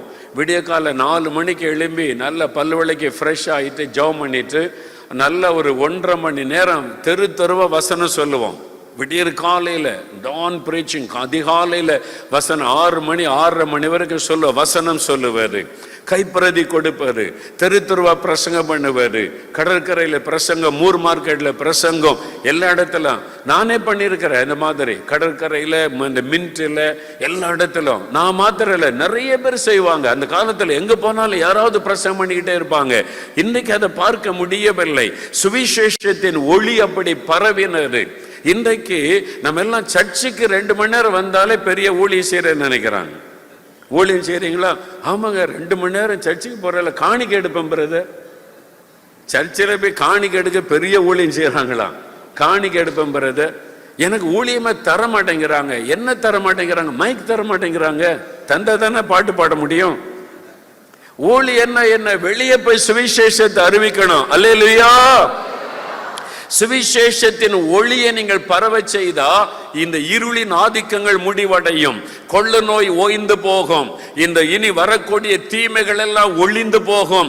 இதெல்லாம் ஒளிய பண்ண ஒரே வழி, இந்த வெளிச்சத்தை நம்ம பரவ செய்யணும். சுவிசேஷம் என்கிற வெளிச்சத்தை பரவ செய்யணும். அப்பொழுது தானாக கொள்ள நோய் ஓய்ந்து விடும். ஆமேன் சொல்லுங்க. ஆமேன். ஆமா, நீங்க டெய்லி கையை கழுவி சோப்பு போடுறதுனால இந்த கொரோனா அழியாது. மாஸ்க் போட்டுக்கொண்டே போறதுனால கொரோனா அழியாது. ஆனா நீங்க சுவிசேஷ வசனத்தை பரவ செய்தா இந்த தீமையெல்லாம் ஒளிந்து போகும். இந்த வெளிச்சம் பரவ பரவ பரவ இருளின் கிரியைகள் முடக்கப்பட்டு விடும். சாத்தானுடைய திட்டங்கள் முடக்கப்பட்டு விடும். எல்லாரும் வெளிச்சம் வீசணும். ஒருவர் 2 பேர் அல்ல. எவ்வளவு அதிகமாக சுவிசேஷத்தை அறிவிக்க அறிவிக்க அறிவிக்க இருள் மாறும். இப்ப பாருங்களேன், இந்த 2 வருஷமா சுவிசேஷமே இல்லை, கூட்டமே நடத்த முடியல, பப்ளிக் மீட்டிங்கே கிடையாது. அந்த வசனத்தை பப்ளிக் மீட்டிங்ல சொல்ல சொல்ல சொல்லதான் அந்த வெளிச்சம், அந்த வசனத்தின் வெளிச்சம் மக்களுக்குள்ள பரவ பரவ இருளின் கிரியைகள் முடக்கப்பட்டு இருந்தது. சாத்தானுக்கு அது தெரியும். அதனால பாருங்க, இப்ப பப்ளிக் மீட்டிங்கே கிடையாது, சுவிசேஷம் அறிவிக்கிறதே கிடையாது. முன்னாலாவது கன்வென்ஷன் கூட்டம், அது இது அங்கங்க கூட்டம் நடந்து பிரசங்கம் நடந்துகிட்டே இருக்கு. சென்னையில் எவ்வளவு கூட்டம் நடக்கும். கடற்கரையில, தெருக்கள்ல, ஒவ்வொரு சர்ச்சு கன்வென்ஷன் வைப்பாங்க, தெருக்கள்ல கூட்டம் வைப்பாங்க. வசனம் அறிவிக்கப்படும், பிரசங்கம் பண்ணப்படும். கர்த்தருடைய வசனம் அறிவிக்கப்பட காத்துல ஆண்டவருடைய வசனம் பரவி செல்லும். இருளின் ஆதிக்கங்கள் எல்லாம் அழிந்து கொண்டிருந்தது. ஆனா இப்போ காத்துல வேண்டாத வீடியோக்களும் ஆடியோக்களும் தான் பரவி கொண்டிருக்கிறது, நிரம்பி இருக்கிறது. நம்ம இனி வசனத்தை பரவ செய்யணும். ஆமேன் சொல்லுங்க. அல்லேலூயா. அப்ப அந்த வெளிச்சம், சுவிசேஷம் என்கிற வெளிச்சம், எல்லாரும் சுவிசேஷத்தை அறிவிக்க வேண்டும். அந்த காலம் வந்து விட்டது. நீங்க போன வருஷத்துல சுவிசேஷம் அறிவிச்சீங்களா? நீங்களே கேள்வி கேட்டு பாரு, எத்தனை பேருக்கு அறிவிச்சீங்க? இந்த சுவிசேஷத்தின் வெளிச்சத்தை கொண்டு போனீங்களா? உங்க பக்கத்து தெரு, பக்கத்து வீடு, உங்க பக்கத்து கிராமம், எத்தனை பேருக்கு இந்த சுவிசேஷத்தை அறிவிக்கும்படி கடந்து போனீங்க? இந்த சுவிசேஷத்தின் வெளிச்சத்தை அந்த வீட்டுக்குள்ள கொண்டு போனீங்களா? இந்த வெளிச்சத்தை நீங்க பரவ செய்தா இருளின் ஆதிக்கங்கள் முடிவடையும். பஞ்சாபில் 1906ஆம் வருஷம் ஒரு எழுப்புதலுக்காக ஜான் ஹைட் என்கிற தேவ மனிதர், அமெரிக்காவில் வந்து இந்த மிஷினரி வந்து ஒரு பெரிய ஜெப மாநாடு நடத்தி எல்லா சபைகள் ஊழியக்காரங்களை ஒன்று கூட்டி எழுப்புதலுக்காக ஜெபிக்க வைத்தார். அவர் பிரேயிங் ஹைட் என்று அழைக்கப்பட்டார். ஜெபிக்கிற ஹைட். அவர் பெயர் ஹைட், ஜான் ஹைட். கடைசியில் அவர் ஜெபிக்கிற ஹைட் என்று அழைக்கப்பட்டார். மணிக்கணக்காக முழங்காலே நின்று ஜெபம் செய்வாராம். அவருடைய சரித்திரத்தை நான் வாசித்த போது ஒரு வருஷம் ஆண்டவரிடத்தில் கேட்டார், ஆண்டவரே இந்த வருஷம் 1906 வருஷம் என்று நினைக்கிறேன், தினம் எனக்கு ஒரு ஆத்மா வேணும், தினம் ஒரு ஆத்மா எனக்கு வேணும். நான் ரட்சிப்பை பற்றி சொல்லுவேன், ரட்சிக்கப்படணும், எனக்கு தினம் ஒரு ஆத்மா தாங்க அப்படின்னு மணிக்கணக்காக ஜெபம் செய்வாராம். அந்த வருஷ கடைசியில் பார்த்தா ஒரே வருஷத்துல 400 ஆத்மாக்களை தேவன் அவருக்கு கொடுத்து விட்டார். 400 ஆத்மாக்களை ரட்சிப்புகளை நடத்தி விட்டார். அல்லேலூயா சொல்லுங்க. அவர் கேட்டது தினம் ஒரு ஆத்மா, ஆனா தேவன் கொடுத்தது அதற்கும் அதிகமாய் 400 ஆத்மாக்கள். அவருக்கு ரொம்ப சந்தோஷம். 400 பேரை ரட்சிப்புகளை நடத்திட்டோமேன்னு சொல்லி அதுக்கு அடுத்த வருஷம் ஆண்டவர்கிட்ட கேட்டாரா, தினம் எனக்கு 2 ஆத்மா வேணும் ஆண்டவரே, எனக்கு தினம் 2 ஆத்மா கொடுங்க, 2 ஆத்மா கொடுங்கன்னு ஜெபம் செய்வாராம்.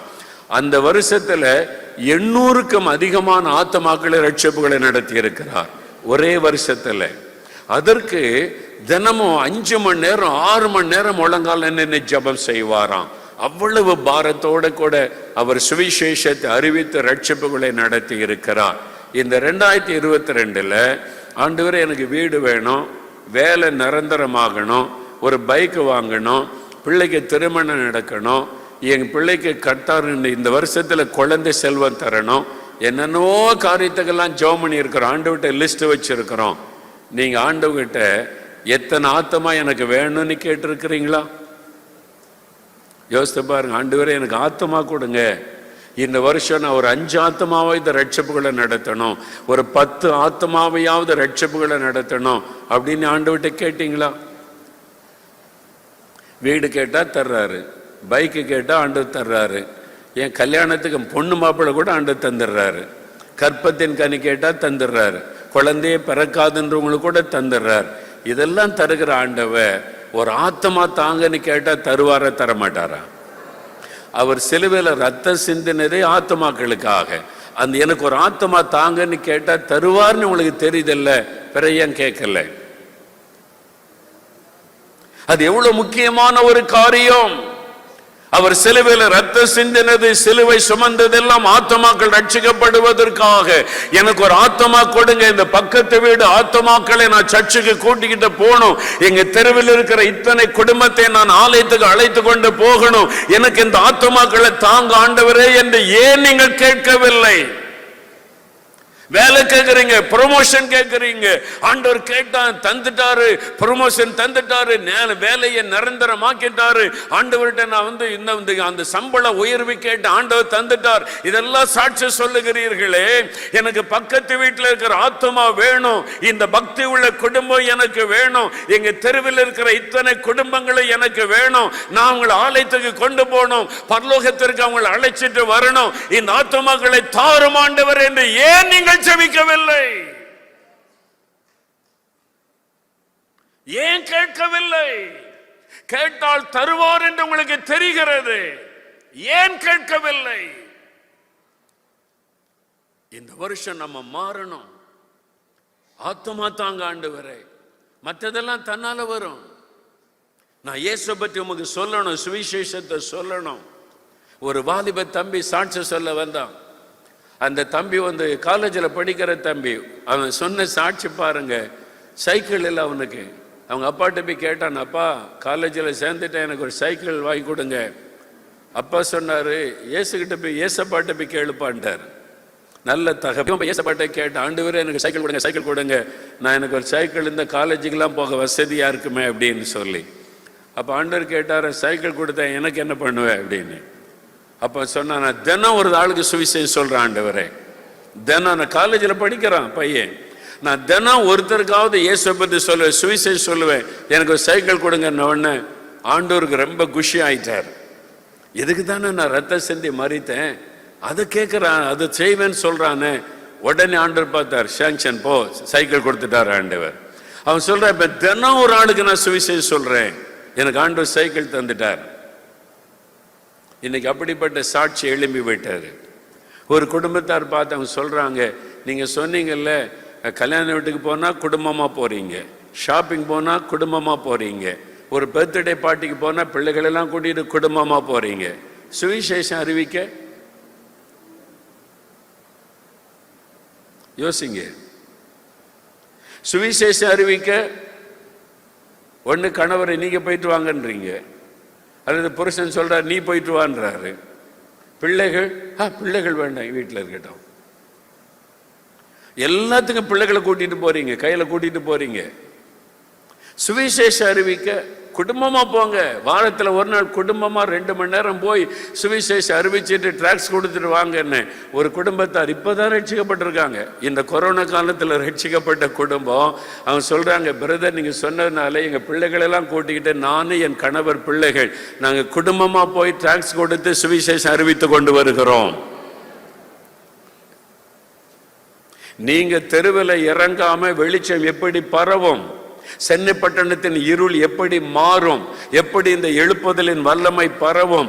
நீங்க சென்னை பட்டணத்தின் தெருக்கள்ல இறங்கணும், வீதிகளில் இறங்கணும், குடும்பமாக வீதிகளில் இறங்கி போய் சுவிசேஷம் அறிவிக்கணும், கைப்பருதி கொடுக்கணும், இயேசு உங்களை நேசிக்கிறான்னு சொல்லணும்.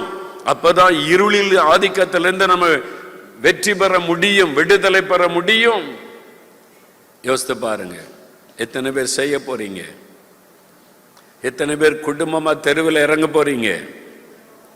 கை இவ்வளவுதானே வருது, மேல வர மாட்டேங்குது இல்ல. எத்தனை பேருக்கு வேலை வேணும், கடன் பிரச்சனை மாறணும்னா உடனே எனக்கு ஜெபம் பண்ணுங்க பிரதர்பாங்க. எத்தனை பேர் குடும்பமா ஊழியம் செய்ய போறீங்கன்னா கை மெதுவா அப்படியே தானே வருது. அப்போ நமக்காக ஜீவனை கொடுத்த ஆண்டவருக்கு நம்ம என்ன செய்யறோம்? ஆண்டவர்கிட்ட கேட்டு கேட்டு அதை தாங்க இதை தாங்கன்னு கேட்கிறோமே, அவருக்காக நம்ம என்ன செய்கிறோம்? அவர் என்ன எதிர்பார்க்கிறாரு? அவர் எதிர்பார்க்கிற ஒண்ணுதான், சுவிசேஷத்தை அறிவி. அவங்க சுவிசேஷத்தை நம்ம அறிவித்து வேத வசனத்தை நம்ம பரவ செய்யணும். அதுதான் கடைசியாய் ஒரு காரியத்தை சொல்லி ஜெபிக்க போகிறோம். மத்தேயு 5ஆம் அதிகாரம் 16ஆம் வசனம் வாசிங்க. மத்தேயு 5ஆம் அதிகாரம் 16வது வசனம்.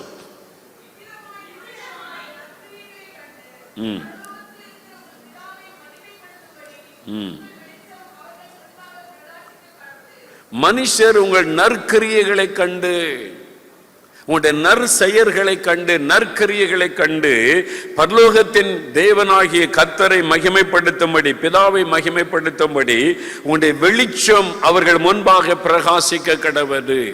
உங்களுடைய வெளிச்சம் பிரகாசிக்கணும், உங்களுடைய வாழ்க்கை பிரகாசிக்கணும், சுவிசேஷம் என்கிற வெளிச்சத்தை கொண்டு செல்லணும். 3வது நற்கிரியைகள் மூலமாய் உங்களுடைய வெளிச்சம் பரவணும் புறஜாதி மக்கள் மத்தியில. உங்களுடைய வெளிச்சம் அவர்களுக்கு முன்பாய் பிரகாசிக்க கடவது. நற்கிரியைகள் மூலமாய், நல்ல செயல்கள் மூலமாய். நற்கிரியைகள். மிஷினர்கள் வந்தாங்க, வெறுமனே வந்து இயேசுப்பட்டு மட்டும் சொல்லிட்டு போகல. இந்த ஜனங்கள் பாவம் படிப்பறிவில்லை, அவங்களுடைய வாழ்க்கை எதிர்காலம் நல்லா இருக்குன்னு அவங்க படிக்கணும், ஸ்கூல் ஆரம்பிச்சாங்க. ஒரு வியாதி வந்தா ரொம்ப கஷ்டப்படுறாங்க, மரிச்சு போயிடுறாங்க, இவங்களுடைய வாழ்க்கை பாதுகாக்கப்படணும், ஆஸ்பத்திரி ஆரம்பிச்சாங்க. மக்களுக்கு நற்கிரியைகளை செய்தாங்க. எபிரேயர் 13:16 சொல்லுகிறது, நன்மை செய்யவும் தான தர்மம் செய்யவும் மறவாதிருங்கள், இப்படிப்பட்ட பலிகள் மேல் தேவன் பிரியமாயிருக்கிறார். நன்மை செய்யுங்க, தர்மம் செய்யுங்க, நற்கிரியை செய்யுங்கன்னு வேதம் சொல்லுகிறார்.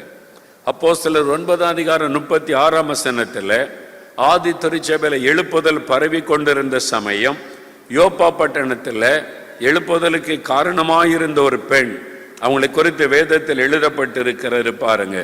அப்போஸ்தலர் 9ஆம் அதிகாரம் 36ஆம் வசனத்தில், யோப்பா பட்டணத்தில் கிரேக்க பாஷையிலே தொற்காள் என்று அர்த்தம் கொள்ளும் தபித்தாள் என்ற பெயருடைய ஒரு சீஷை இருந்தாள். அவள் நற்கிரியைகளையும் தர்மங்களையும் மிகுதியாய் செய்து கொண்டு வந்தாள். தொற்காள், நற்கிரியைகள், தான தர்மங்கள் அவள் மிகுதியாய் செய்து கொண்டு வந்தாள்.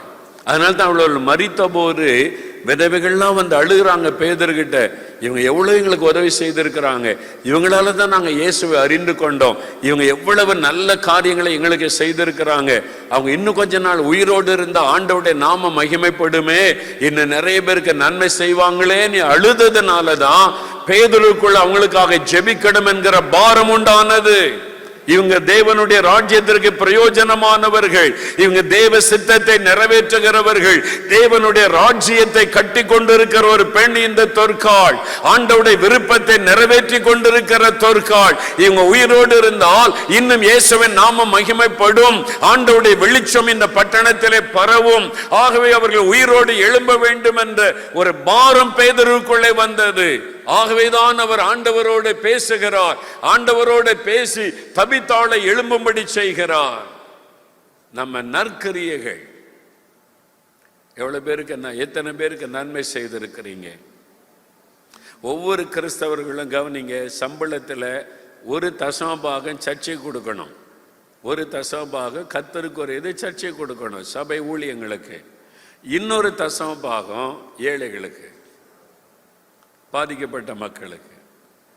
உங்களால் முடிந்த உதவிகளை உங்க இருக்கிற இடத்துல நீங்க செய்வார். இங்க நிறைய வாலிபர்கள் பெண் பிள்ளைகளா இருக்கீங்க, வேலை தேடி கொண்டிருப்பீங்க, படிச்சு முடிச்சுட்டேன் வேலை தேடி கொண்டிருக்கிறேன் அப்படி சொல்றாங்க, கை வைத்தங்க. உயர்த்த மாட்டீங்களா? இப்போ பிரதர் ஏதோ ஒரு உயர்த்த சொல்ல நீ பயந்துகிட்ட உயர்த்துறது இல்லை, ஏதாவது கேட்டால் உயர்த்துனா ஏதாவது மாட்டி விட்டுருவார் அப்படின்னு சொல்லி ஒரே ஒரு தம்பி தான் உயர்த்துறான், இங்கே கொஞ்சம் பேர் உயர்த்துறான். இன்னும் யாராவது இருக்கீங்களா? நீங்கள் உயர்த்தினா உங்களுக்கு வேலை கிடைச்சிட உடனே, அப்படி இல்லைன்னா உங்களுக்கு கிடைக்காது. அதனால ஒழுங்காக உயர்த்திருங்க ஆண்டோடைய சமூகத்தில். வேலை தேடி கொண்டிருக்கிறேன் பிரதர், எனக்கா ஜெபிங்கன்ற கை வைத்துங்க. இப்போ தான் கொஞ்சம் உயருது. சரி, நீங்கள் வேலை தேடி கொண்டிருக்கிறீங்க. இந்த சமயத்தில் படித்து முடித்தவங்க நீங்கள் இயேசுவுக்காக ஏதாவது செய்யணும். என்ன செய்யலாம் அப்படின்னு நினச்சிங்கன்னா, உங்கள் தெருவில் விளையாடி கொண்டிருக்கிற 10 பிள்ளைகளை கூப்பிட்டு டியூஷன் எடுங்க. தினம் ஒரு 2 மணி நேரம் பாடம் சொல்லி கொடுங்க. எத்தனை பிள்ளைகளுக்கு பணம் கொடுத்து டியூஷன் வைக்க முடியாத ஏழை குடும்பம் இருக்கிறாங்க. நீங்கள் உங்கள் வீட்டுக்கு கூப்பிட்டு ஒரு 5 பிள்ளைகள் 10 பிள்ளைகளுக்கு 2 மணி நேரம் படிக்க சொல்லி கொடுங்க. நற்கரியை செய்யுங்க. அந்த பெற்றோர் உங்களை எவ்வளோ சந்தோஷப்படுவாங்க தெரியுமா? ரொம்ப மகிழ்ச்சி அடைவாங்க. அந்த பேரண்ட்ஸே உங்களை வாழ்த்துவாங்க, உங்களுக்கு வேலை கிடைச்சிரும், ஆண்டவர் உங்களை ஆசீர்வதிப்பார். சும்மா இருக்கக்கூடாது. கிறிஸ்தவங்க படிச்சுட்டு என்ன செய்கிற, சும்மா இருக்கிறேன், நான் சும்மா இருந்தால் சம்திங் ராங் சொல்லிடுவேன், வேலை தேடிக்கிட்டு இருக்கேன். வேலை செய், ஏதாவது. என்ன வேலை தேடுற? நான் இன்னும் படிச்சிருக்கேன், இந்த மாதிரி வேலை தேடுறேன். அப்போ சின்ன வேலை கிடைச்சா செய்ய மாட்டீங்களா? என்ன கிடைச்சாலும் செய்யுங்க. 1000 ரூபாய்க்கு சம்பளத்துக்கு வேலை கிடைச்சாலும் செய்யுங்க. அதன் பிறகு கர்த்தரை உயர்த்துவார். முதல்ல நற்கரியை செய்யுங்க. அல்லேலூயா சொல்லுங்க. வீட்டில் சும்மா இருக்கிற நிறைய பேர் படித்து முடிச்சுட்டு வீட்டில் சும்மா இருக்கிறீங்க. கணவர் வேலைக்கு போகிறாரு, வீட்டில் இருக்கிறீங்க. டெய்லி 1 மணி நேரம் டியூஷன் சொல்லி கொடுங்க. அந்த தெருவில் இருக்கிற 5 பிள்ளைகளுக்கு சொல்லி கொடுங்க. அது ஒரு நற்கரியை. அது மூலமாக இயேசுவின் அன்பு பரவும். இயேசுவின் அன்பை அந்த குடும்பத்தார் அறிந்து கொள்ளுவாங்க. நீங்கள் இயேசுவை பற்றி சொல்லவே வேண்டாம், நீங்கள் நற்கரியை செய்யுங்க, தன்னால் அறிந்து கொள்ளுவாங்க. இவங்க கிறிஸ்தவங்க, இவங்க இயேசுவின் அன்பினால செய்கிறாங்க அப்படின்னு இந்த பிள்ளைகள் தன்னால இயேசுவை அறிந்து கொண்டு ரட்சிக்கப்படுவதை நீங்கள் பார்க்க முடியும். ஆண்டவர் அப்படி செய்கிறார். நற்கரியைகள் செய்யுங்க, தான தர்மம் செய்யுங்க. இந்த சென்னையில் வெள்ளம் வந்துச்சுல்ல இந்த வருஷம், எதிர்பாராத மழை, ஜனவரி மாதம் கூட வெள்ளம், சில இடத்துல முட்டளவுக்கு தண்ணி, நிறைய குடும்பத்தில் கஷ்டப்பட்டாங்கல்ல. எத்தனை பேர் இப்படி கஷ்டப்பட்டீங்க? கை வைத்தங்க. எங்கள் தெருவிலெல்லாம் வெள்ளம், வீட்டுக்குள்ளெல்லாம் வெள்ளம்ன்ற கை வைத்துங்க. எத்தனை பேர்? நிறைய பேர் கஷ்டப்பட்டவங்க இருக்காங்க. உங்களுக்கு உதவி செய்ய யாராவது வந்தாங்களா? வரலையா? ஒரு கிறிஸ்தவங்க கூட வரலையா? பாருங்க, கிறிஸ்தவங்களுக்கு உதவி செய்ய மாட்டேங்கிறோம். அப்புறம் நம்ம என்னத்தை செய்ய போகிறோம் உலகத்தில்? அவங்கள கை வைத்துறோம், யாரும் வரல எங்கள் வீட்டுக்கு. அப்போ கிறிஸ்தவர்கள் நல்ல வாய்ப்பு. இந்த மாதிரி காரியம் நடக்கும்போது யாருமே சொல்ல தேவையில்லை. 4-5 கிறிஸ்தவர்கள் ஒன்று சேர்ந்து வாங்க, அந்த ஊரில் தண்ணி வந்துட்டு, அந்த தெருவில், சென்னையில், இந்த ஏரியாவில், வீடுகளில் நம்ம போய் ஒரு தண்ணி பாட்டில் கொடுக்கலாம். வேறு ஒன்றும் இல்லைங்க, குடிக்கிறதுக்கு தண்ணிங்க, அது கூட இல்லாமல் கஷ்டப்பட்டாங்க. ஒரு 100 தண்ணி பாட்டில் கொண்டு போய் 100 வீட்டுக்கு கொடுத்தீங்கன்னா அவங்க எவ்வளோ சந்தோஷப்பட்டிருப்பாங்க. இயேசுவின் நற்கிரியை செய்ய எத்தனையோ வாய்ப்பு கண் முன்னால் வருது. ஒரு உங்கள் வீட்டில் 4 பேருக்கு சமைக்கிறீங்க, கூட 2 பிடி அரிசி போட்டால் போதும். சமைச்சு அந்த நேரத்தில் வீட்டில் போய் 2 பொட்டில் சாப்பாடு கொடுத்துருந்தா எவ்வளோ சந்தோஷப்பட்டிருப்பாங்க. நிறைய பேர் பேட்டி கொடுத்தாங்க, வீட்டில் ஒன்றுமே இல்லை, சமைக்க முடியல, குடிக்கிறதுக்கு தண்ணி இல்லை, கேஸ் இல்லை, கரண்ட் இல்லை, என்ன பண்ணுன்னு தெரில, சாப்பிட ஒன்றும் இல்லைன்னு எத்தனை பேர் சொன்னாங்க. அரசாங்கம் செய்துச்சுல்ல, அதை விட நம்ம தான் தீவிரமாக செய்யணும். ஏன் நீங்கள் செய்யலை? ஆண்டவர் உங்களுக்கு வாய்ப்பு கொடுத்து நீங்க செய்யல. சென்னை மக்கள், சென்னை விசுவாசிகள் மனம் திரும்பணும். ஆமீன் சொல்லுங்க, அல்லேலூயா சொல்லுங்க. எனக்கு தென்கொரியாவில் டாக்டர் பாலியங்கிச்ச சர்ச்சுக்கு ஒரு முறை போயிருந்த போது, அந்த கான்ஃபரன்ஸ் போனப்போ ஒரு சண்டே சர்வீஸில் பாலியங்கிச்சோ பேசினாங்க.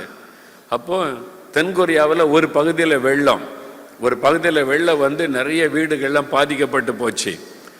பாலியங்கிச்ச அறிவிப்பு கொடுக்குறாரு, நம்ம நாட்டில் இந்த சிட்டியில் வெள்ளம் வந்து நம்முடைய ஜனங்கள் நிறைய பேர் பொருளெல்லாம் இழந்துட்டாங்க, நம்ம சபையாக ஹெல்ப் பண்ணணும், அதனால் நீங்கள் ஏவப்பட்டவங்க பொருட்கள் வாங்கி தரலாம். என்ன பொருள்? நம்ம ஊரில் என்ன அனௌன்ஸ் பண்ணுவாங்க, உங்கள் வீட்டில் இருக்கிற பழைய ட்ரெஸ் இருந்தால் கொண்டு வாங்க, பயன்படுத்தாத ஏதாவது பொருள் இருந்தால், ஃபேன் இருக்குது வீட்டில் சும்மா அதை கொண்டு வாங்க, அப்படி தான் நம்ம ஊரில் அனௌன்ஸ் பண்ணுவோம். நான் அந்த ஆராதனை இருந்தேன். அவர் சொல்றாரு, ஃப்ரிட்ஜ் கொண்டு வாங்க, வாஷிங் மிஷின் கொண்டு வாங்க. வித்தியாசமா இருக்குல்ல? நான் கண்ணால பார்த்தேன். அவர் சொன்ன ஃப்ரிட்ஜ் கொடுங்க, வாஷிங் மிஷின் கொடுங்க, அதெல்லாம் கொண்டு போய் கொடுப்போம் அந்த ஜனங்களுக்கு சொல்லிட்டு அவர் ஒரு அறிவிப்பு கொடுத்தார், நோ செகண்ட் ஹேண்ட். சிரிப்பு வருது இல்ல? அவர் அறிவிச்சாரு நோ செகண்ட் ஹேண்ட். அவங்கெல்லாம் வசதியாக வாழ்ந்தவங்க, இன்னைக்கு வெள்ளத்தினால இழந்துட்டாங்க. நீங்கள் செகண்ட் ஹேண்டை கொண்டு போய் கொடுத்தா, யூஸ் பண்ண பொருளை கொடுத்தா எவ்வளோ மன வேதனைப்படுவாங்க. நான் இழந்து போனால்தான் இந்த நிலைமை இன்னி, அதனால எல்லாம் புதுசாக வாங்கிட்டு வாங்கன்னு சொல்லி வந்து குமிஞ்சிட்டு. நம்ம அப்படிப்பட்ட கிறிஸ்தவர்களாக மாறணும். ஆமேன்னு சொல்லுங்க. இனிமே மெட்ராஸில் வெள்ளம் வந்தாலும் கஷ்டம் வந்தாலும் முதல்ல போய் நிற்க வேண்டிய ஆட்கள் கிறிஸ்தவங்கள்லாம் எழும்பிடணும். ஆமேன்னு சொல்லுங்க. நாங்க வர்றோம் அப்படின்னு சொல்லி எழும்பணும். அல்லேலூயா சொல்லுங்க. என்ன வேணும் பொருள் நாங்க வாங்கி தரோம், நீங்க கஷ்டப்படாங்க. வெள்ளம் வடி வரைக்கும் நாங்க சாப்பாடு தர்றோம், வெள்ளம் வடி வரைக்கும் நாங்க தண்ணீர் கொண்டு வரோம். உங்களுக்கு என்ன வேணும்? கிறிஸ்தவங்க இறங்கி வேலை செய்யணும். ஆமேன்னு சொல்லுங்க. ஏதாவது ஒரு ஆபத்துனா நம்மளை தேடி வரணும், சபையை தேடி வரணும், அரசாங்க சபையை தேடி வரணும். உண்மையா இல்லையா? ஆமேன்னு சொல்லுங்க. அப்ப நற்கிரியைகள் மூலமா வெளிச்சத்தை பரவ செய்கிறோம். ஆண்டோடைய பெரிய கிருபை பாருங்க. எங்க ஏரியாவில் வெள்ளம் வந்தாலோ பாதிப்பு வந்தாலோ கலெக்டர் முதற்கொண்டு எங்களுக்கு தான் முதல் செய்தி அனுப்புவார். உண்மையில் அது வந்து கர்த்தருடைய நான் மகிமையாக சொல்கிறேன். கலெக்டர் கூட நீங்கள் பிரதர்கிட்ட போய் சொல்லுங்கள், இந்த பகுதி மக்களுக்கு என்ன உதவி வேணும் கேளுங்க. போலீஸ் டிபார்ட்மெண்ட் ஆட்கள், கவர்மெண்ட் ஆஃபீஸர்ஸ் எல்லாம் முதல்ல நம்மக்கிட்ட வருவாங்க. விவசாயிகளுக்கு இவங்களுக்கு உதவி செய்யணும், ஓகே என்ன செய்யணும் செஞ்சிருவோம், இவ்வளோ பேருக்கு சாப்பாடு கொடுக்கணும் செஞ்சிருவோம், இவ்வளோ பேருக்கு இந்த உதவி செய்யணும் செஞ்சிருவோம். அதனால ஆண்டவருடைய வெளிச்சம் பரவுகிறது. அல்லேலூயா சொல்லுங்க, அல்லேலூயா சொல்லுங்க. ஆண்டவருடைய வெளிச்சத்தை பரவ செய்கிற நற்கிரியைகள் மூலமாய். அதனால எல்லாருமே ஆண்டவருடைய நாமத்தை அறிந்து கொள்ளும்படிக்கு ஆண்டவர் செய்கிறார். நீங்க இனிமேல் சென்னை பட்டணத்தில் ஒரு பிரச்சனை வந்தா அத்தனை கிறிஸ்தவர்களும் தெருவில் இறங்கி போய் உதவி செய்யணும். ஆமேன்னு சொல்லுங்க. வாயை திறக்க மாட்டேங்கிறீங்க. நாங்க செலவு பண்ணி பழக்கம் கிடையாது. ஆண்டவர்கிட்ட கேட்டு கேட்டு வாங்கி தான் பழக்கம். வாங்குவதை பார்க்கல, கொடுப்பதே பாக்கியம். அதனால இனிமே நற்கிரியைகள் மூலமா இயேசுவுடைய வெளிச்சத்தை நம்ம பரவ செய்ய வேண்டும். அல்லேலூயா. நிறைய சபைகள் செய்யறாங்க. இப்ப நிறைய சபைகள்ல, நிறைய சர்ச்சஸ்ல, தமிழ்நாட்டில் பல இடத்துல சாப்பாடு செஞ்சு உணவில்லாத ஆளுகளுக்கு போய் ஒருவேளை உணவு கொடுக்கறாங்க. தெரியுமா உங்களுக்கு? பாண்டிச்சேரியில் ஒரு பெண்டிகா சர்ச்சை செய்யறாங்க. தமிழ்நாட்டில் சில மாவட்டத்தில் சிட்டியில் இருக்கிற சில சபைகளில் அந்த பாஸ்டர்மார்கள் சமையல் பண்ணி பொட்டலம் போட்டு 50-100 பொட்டலம் போட்டு தெருக்களில் போய் சாப்பாடு இல்லாமல் படுத்து கிடக்கிறவங்களை தட்டி எழுப்பி சாப்பாடு கொடுக்குறாங்க. இது ஆரம்பித்து விட்டாரு. எல்லா சபையும் செய்ய ஆரம்பிச்சா தமிழ்நாட்டில் ஒரு ஆள் கூட பட்டினியோட படுக்க போகாது. சபைகள் மாத்திரம் எழும்பினாலே போது தமிழ்நாட்டில் இருக்கிற எல்லாருக்கும் ஆகாரம் கொடுக்க முடியும். ஆமேன்னு சொல்லுங்க. அந்த சாட்சி வர வேண்டும். அதனால நற்கிரியைகள் செய்யணும். ஆண்டவரே நான் என்ன செய்யட்டும்னு கேளுங்க. ஒவ்வொருவரும் நான் என்ன நற்கரியை செய்வது, நான் ஏதாவது நற்கரியை செய்யணும். சபையில் அறிவிப்பு கொடுத்தா உடனே வந்து நிற்கணும். சர்ச்சில் சொல்கிறாங்க வாங்க இந்த மக்களுக்கு உதவி செய்யணும்னு சொன்னால் நீங்கள் உடனே வந்துடணும். என்ன செய்யணும் பாஸ்டர், நாங்கள் செய்கிறோம், எங்களை அனுப்புங்க, நாங்கள் செய்கிறோம், எவ்வளோ பணம் வேணும், அரிசி வேணுமா, பருப்பு வேணுமா, நாங்கள் வாங்கி தர்றோம், அந்த மாதிரி வந்துடணும். நம்ம எல்லாரும் சேர்ந்தபடி செய்யும்போது ஆண்டவருடைய வெளிச்சம் பரவும். அந்த வெளிச்சம் பரவினால் இந்த தீமையாக இருள் அழிந்து போகும். அல்லேலூயா சொல்லுங்க. எல்லாரும் எழுந்து நிற்போம், எல்லாம் எழுந்து நிற்போம். ஜெபம் பண்ணி நான் முடிக்க போகிறோம். 3 காரியங்கள் ஆண்டவர் நமக்கு சொல்லி இருக்கிறார். ஒன்று, நீங்கள் இந்த உலகத்திற்கு வெளிச்சம், நீ ஒளி வீசணும், நீ வெளிச்சமா இருக்கணும். நம்ம எல்லாரும் சொல்லணும், ஆண்டவரே நான் வெளிச்சமா இருக்கணும். என் இருக்கிற பகுதியில், எங்க தெருவில், எங்க கிராமத்தில், எங்க ஏரியாவில், நான் வேலை செய்கிற இடத்துல என்னை பார்க்கிறவங்க இயேசுவை பார்க்கணும். நான் இயேசுவை வெளிப்படுத்தணும். நான் எப்பவுமே சந்தோஷமா இருக்கணும், மன மகிழ்ச்சியா இருக்கணும். நான் இனிமேல் துக்கத்தோடு இருக்கக்கூடாது. இயேசு சந்தோஷம் கொடுக்கிற ஆண்டவர், சமாதானம் கொடுக்கிற ஆண்டவர் என்று எல்லாருக்கும் நான் வெளிப்படுத்தும்படி நான் வெளிச்சமா இருக்கணும். ஆண்டவரே அதற்கு என்னை ஒப்பு கொடுக்கிறேன் என்று சொல்லணும். 2வது, சுவிசேஷத்தின் வெளிச்சத்தை நான் கொண்டு செல்லுவேன். இனி நான் சும்மா இருக்க மாட்டேன், இயேசுவை நான் அறிவிப்பேன், இந்த சுவிசேஷத்தை பரவச் செய்வேன், சுவிசேஷ வார்த்தைகளை எல்லா மக்களுக்கும் அறிவிப்பேன், இந்த வெளிச்சத்தை நான் பரவச் செய்வேன். 3வது, நற்கிரியைகள் மூலமாய் இந்த வெளிச்சத்தை நான் பரவச் செய்வேன். ஆண்டவரே நான் நல்ல காரியத்தை செய்வேன், தேவை உள்ள மக்களுக்கு உதவி செய்வேன், பாதிக்கப்பட்ட மக்களுக்கு உதவி செய்வேன், என்னை அதற்கு அர்ப்பணித்துக் கொள்ளுகிறேன். அப்படி சொல்றவங்க மாத்திரம் வலதுகரம் உயர்த்தி ஒரு நிமிடம் ஜெபம் பண்ணுங்க, ஜெபம் பண்ணுங்க, ஜெபம் பண்ணுங்க.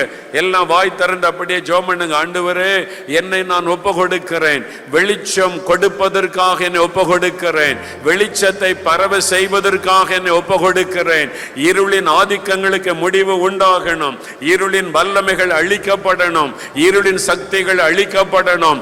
தேசத்திலே காணப்படுகிற பரவி வருகிற இருள் ஒளிந்து போக வேண்டும், இந்த காரிருள் ஒளிந்து போக வேண்டும். அதற்காக நானே வெளிச்சமாக இருப்பேன், நான் வெளிச்சம் கொடுக்கிற மகனாக மகளாக இருப்பேன். நான் வேலை செய்கிற இடத்துல நான் உமக்கு ஒளியாக இருப்பேன். நான் வசிக்கிற கிராமத்தில், தெருவில், எங்க வீதியில நான் வெளிச்சமாய் இருப்பேன். அதற்காக என்னை ஒப்பு கொடுக்கிறேன். ஆண்டவரே என் சுபாவங்கள் மாறட்டும், என் குணங்கள் மாறட்டும். ஆண்டவரே எப்பொழுது நான் மகிழ்ச்சியாக இருந்து இயேசுவின் வெளிச்சத்தை நான் பரவச் செய்வதற்கு என்னை ஒப்பு கொடுக்கிறேன். ஆண்டவரே அப்படி சொல்லுங்க, சொல்லுங்க, ஜெபம் பண்ணுங்க, ஜெபம் பண்ணுங்க. சுவிசேஷத்தை நான் அறிவிப்பேன். ஆண்டவரே சுவிசேஷத்தின் ஒளியை நான் பரவச் செய்வேன். உம்முடைய வசனத்தின் வெளிச்சத்தை எல்லா மக்களுக்குள்ளும் கொண்டு செல்லுவேன். என்னை அதற்காக அர்ப்பணித்துக் கொள்ளுகிறேன். குடும்பமாய் போய் நான் ஊழியம் செய்வேன், குடும்பமாய் போய் சுவிசேஷத்தை நான் அறிவிப்பேன். அதற்காக என்னை ஒப்பு கொடுக்கிறேன். சுவிசேஷத்தின் ஒளியை சென்னை பட்டணம் முழுவதில் நான் பரவச் செய்வேன். அதற்காக என்னை அர்ப்பணித்துக் கொள்ளுகிறேன் என்று சொல்லுங்கள். நற்கரியை செய்வேன் ஆண்டவரே, நல்கரியை செய்வேன், தேவை உள்ள மக்களுக்கு உதவி செய்வேன், இயேசுவின் அன்பை நான் வெளிப்படுத்தி காண்பிப்பேன். அதற்காக என்னை ஒப்பு கொடுக்கிறேன், அதற்காக என்னை ஒப்பு கொடுக்கிறேன் ஆண்டவரே. அப்படி ஒப்பு கொடுக்கிறவங்க வலதுகரம் உயர்த்தி ஒரு நிமிடம் நீங்களே ஜெபிக்கணும், நீங்களே ஜெபிக்கணும். நான் இந்த இருள் விலகணும், தேசத்தை விட்டு காரிருள் ஒளியணும், கர்த்தருடைய வெளிச்சம் இந்த பட்டணத்தில் பிரகாசிக்கணும், சென்னை பட்டணமே பிரகாசிக்கணும். இங்க இருக்கிற அத்தனை கிறிஸ்தவர்களை ஒளி வீச ஆரம்பிச்சா சென்னைக்குள்ள இருளின் ஆதிக்கம் செயல்படவே செயல்படாது. இருளின் ஆதிக்கங்கள் ஒளிந்து விடும், சாத்தானுடைய கிரியைகள் முடக்கப்பட்டு விடும். அதற்கு நான் ஒளி வீசுவேன். எல்லாரும் சொல்லுங்க, அவங்கவுங்க சென்னை பட்டணம் முழுதும் இருக்கிற அத்தனை கிறிஸ்தவர்களை ஒளி வீச ஆரம்பித்தால் சென்னையில் இருக்கிற இருளின் ஆதிக்கங்கள் ஒளிந்து போகும். நீங்களே ஜெபம் பண்ணுங்க, ஜெபம் பண்ணுங்க, ஆண்டவரோட பேசுங்க. நான் ஒளி வீசணும் ஆண்டவரே, வெளிச்சம் கொடுக்கணும். தேங்க்யூ லார்ட், உமக்கு நன்றி. இனிமேல்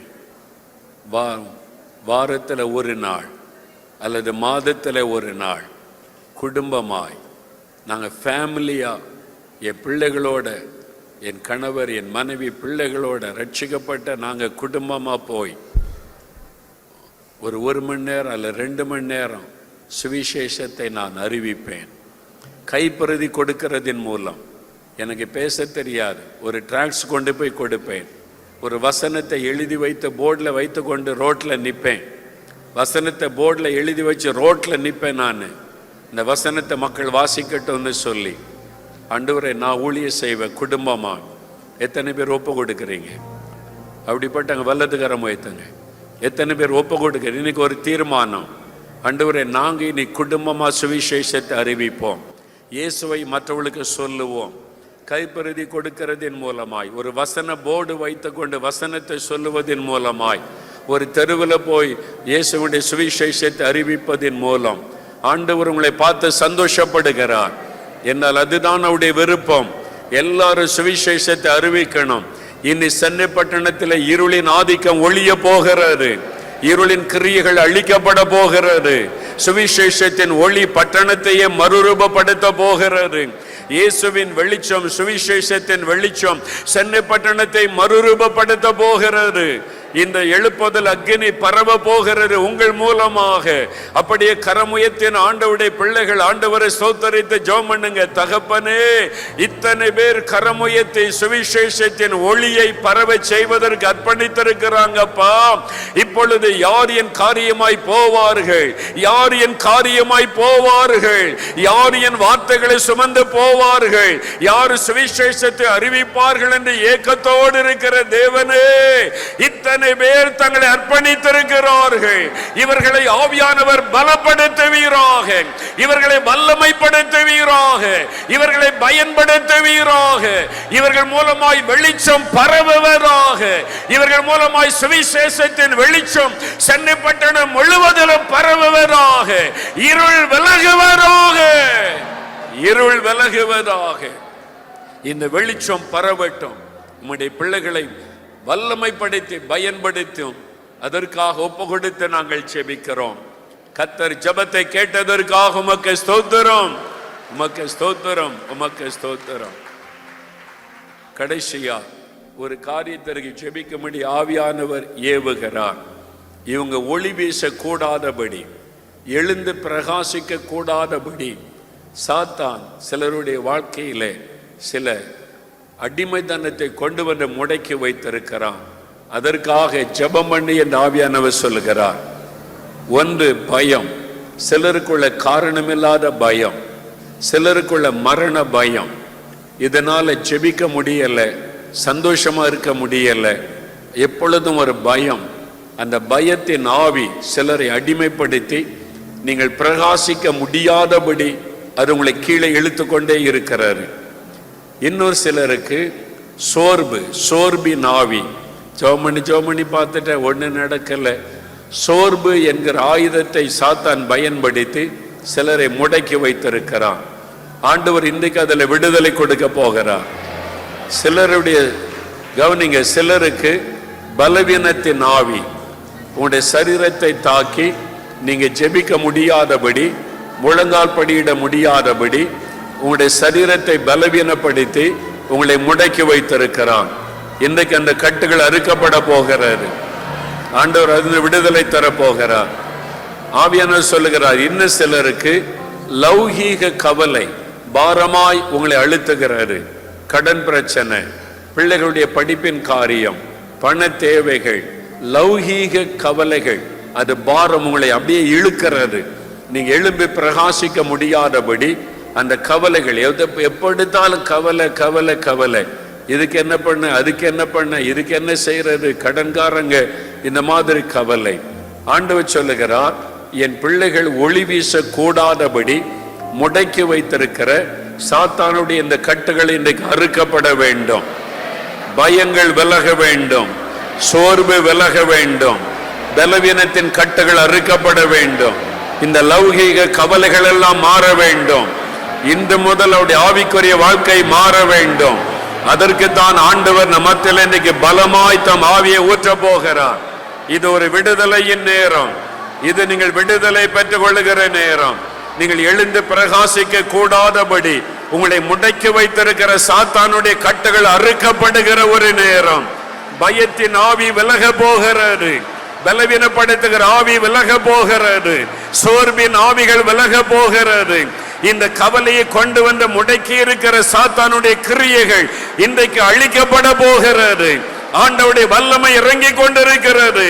தகப்பனே, உம்முடைய வார்த்தையின்படி இவர்களுக்காக நான் ஜெபிக்கிறேன். உம்முடைய வார்த்தையின்படி நான் இப்பொழுது ஜெபம் பண்ணுகிறேன். ஹல்லேலூயா, ஹல்லேலூயா, ஹல்லேலூயா. உண்மையாகவே இந்த மாதிரி ஒரு பாரம் என்னை அழுத்துகிறது. நான் எழும்பி பிரகாசிக்க முடியாதபடி, ஜெபத்திலே வளர முடியாதபடி, சாட்சியா இருக்க முடியாதபடி, ஆண்டவருடைய நாமத்தை மகிமைப்படுத்த முடியாதபடி இவைகள் தான் என்னை அடிமைப்படுத்தி கீழே இழுத்து கொண்டே இருக்கிறது. என்னால எழும்பி வர முடியவில்லை. எனக்கு ஒரு விடுதலை வேண்டும். இந்த பயத்திலிருந்து, சோர்விலிருந்து, இந்த பலவீனத்திலிருந்து, இந்த கவலையிலிருந்து விடுதலை வேண்டும். அப்படி சொல்றவங்க வலதுகரம் உயர்த்துங்க. அவங்க மாத்திரம் வலதுகரம் உயர்த்துங்க. ஆவியானவர் சொல்லுகிறார், ஆவியானவர் எங்கோ அங்கே விடுதலை. இப்பொழுது ஆண்டவருடைய வல்லம் உங்க மேல இறங்கும் பொழுது கட்டுகள் அறுக்கப்படும். பயங்கள் தானாக விலகி போகும். பயத்தின் ஆவிகள் விலகும். சோர்வின் ஆவிகள் விலகும். பலவீனப்படுத்துகிற ஆவிகள் உங்களுடைய சரீரத்தை பலவீனப்படுத்தி வியாதியின் கட்டுக்குள்ளே வைத்திருக்கிற ஆவிகள் விலகும். தீர்க்க முடியாத வியாதிகள் இன்றைக்கு விலகும். உங்களுடைய கவலைகள் விலகும். அதற்காக ஆண்டவருடைய வல்லமை இறங்கி கொண்டிருக்கிறது. இப்பொழுது இப்பொழுது இப்பொழுது ஒவ்வொருவர் மீதும் கர்த்தருடைய ஆவியானுடைய வல்லமை இறங்கி கொண்டிருக்கிறது. விடுதலையின் வல்லமை இறங்கி கொண்டிருக்கிறது. கட்டுகள் அறுக்கப்பட்டு கொண்டிருக்கிறது. நசரேயனாகிய இயேசுவின் நாமத்தினாலே, இயேசு கிறிஸ்துவின் நாமத்தினாலே பயத்தின் ஆவிகள் விலகுவதாக. பயத்தின் ஆவிகள் விலகுவதாக. சோர்வின் ஆவிகள் விலகுவதாக. அந்த கட்டுகள் அறுக்கப்படுவதாக. பலவீனப்படுத்துகிற ஆவிகள், சரீரத்தை பலவீனப்படுத்தி முடக்கி வைத்திருக்கிற ஆவிகள் இயேசுவின் நாமத்தில் விலகுவதாக. நோய்களை கொண்டு வருகிற ஆவி, வியாதியை கொண்டு வந்து முடக்கி வைத்திருக்கிற ஆவிகள் இயேசு கிறிஸ்துவின் நாமத்தில் விலகுவதாக. கவலைகள் பாரங்களை கொண்டு வந்திருக்கிற ஆவிகள் விலகுவதாக. ஒவ்வொருவருடைய சரீரத்திலும், அவருடைய ஆத்துமாவிலும், அவருடைய ஆவியிலும் இயேசு கிறிஸ்துவின் நாமத்தில் விடுதலை உண்டாகட்டும். உம்முடைய வல்லமை இறங்குகிறதற்காய் நன்றி. கர்த்தருடைய வல்லமை இறங்குகிறது. கர்த்தருடைய அக்கினி இறங்குகிறது. கட்டுகள் அறுக்கப்பட்டு கொண்டிருக்கிறது. இன்றைக்கு ஒரு விடுதலையின் நாள். நீங்கள் எழும்பி பிரகாசிக்க போகிறீர்கள். நீங்கள் எழும்பி பிரகாசிக்க போகிறீர்கள். அந்த கட்டுகள் அறுக்கப்படுகிறது. இயேசுவின் நாமத்தினாலே அந்த கட்டுகள் அறுக்கப்படுவதாக. சத்துருடைய கிரியைகள் அழிக்கப்படுவதாக. விடுதலை உண்டாவதாக. விடுதலை உண்டாவதாக. கர்த்தர் கொடுக்கிற விடுதலைக்காக நன்றி. உமக்கு நன்றி. ஆண்டவருடைய பலத்த வல்லமை உங்களை தொட்டு இருக்கிறாரு. இன்றைக்கு உங்களுக்கு ஒரு விடுதலை தேவன் கொடுத்து விட்டார். இனி நீங்கள் எழும்பி பிரகாசிக்க போறீங்க. உங்களுடைய வெளிச்சம் பலமாய் வீச போகிறது. இருளின் ஆதிக்கங்கள் ஒளிகிறது. கொள்ள நோய் ஒளிகிறது இயேசுவின் நாமத்தினாலே. அந்த இருளின் வல்லமைகள் அழிக்கப்பட்டு போனது. கர்த்தருக்கு ஸ்தோத்திரம். தகப்பனே, அருமையான இந்த பிள்ளைகள் ஒளி வீசுவதற்காக தெரிந்து கொள்ளப்பட்டவர்கள். நீங்கள் எழும்பி பிரகாசியுங்கள். கர்த்தருடைய ஒளி வந்தது என்ற வார்த்தையின்படி இனிமேல் இந்த பட்டணத்திலே இருளின் ஆதிக்கங்கள் முடக்கப்படுகிறதற்காய் ஸ்தோத்திரம். அழிக்கப்பட போகிறதற்காய் ஸ்தோத்திரம்.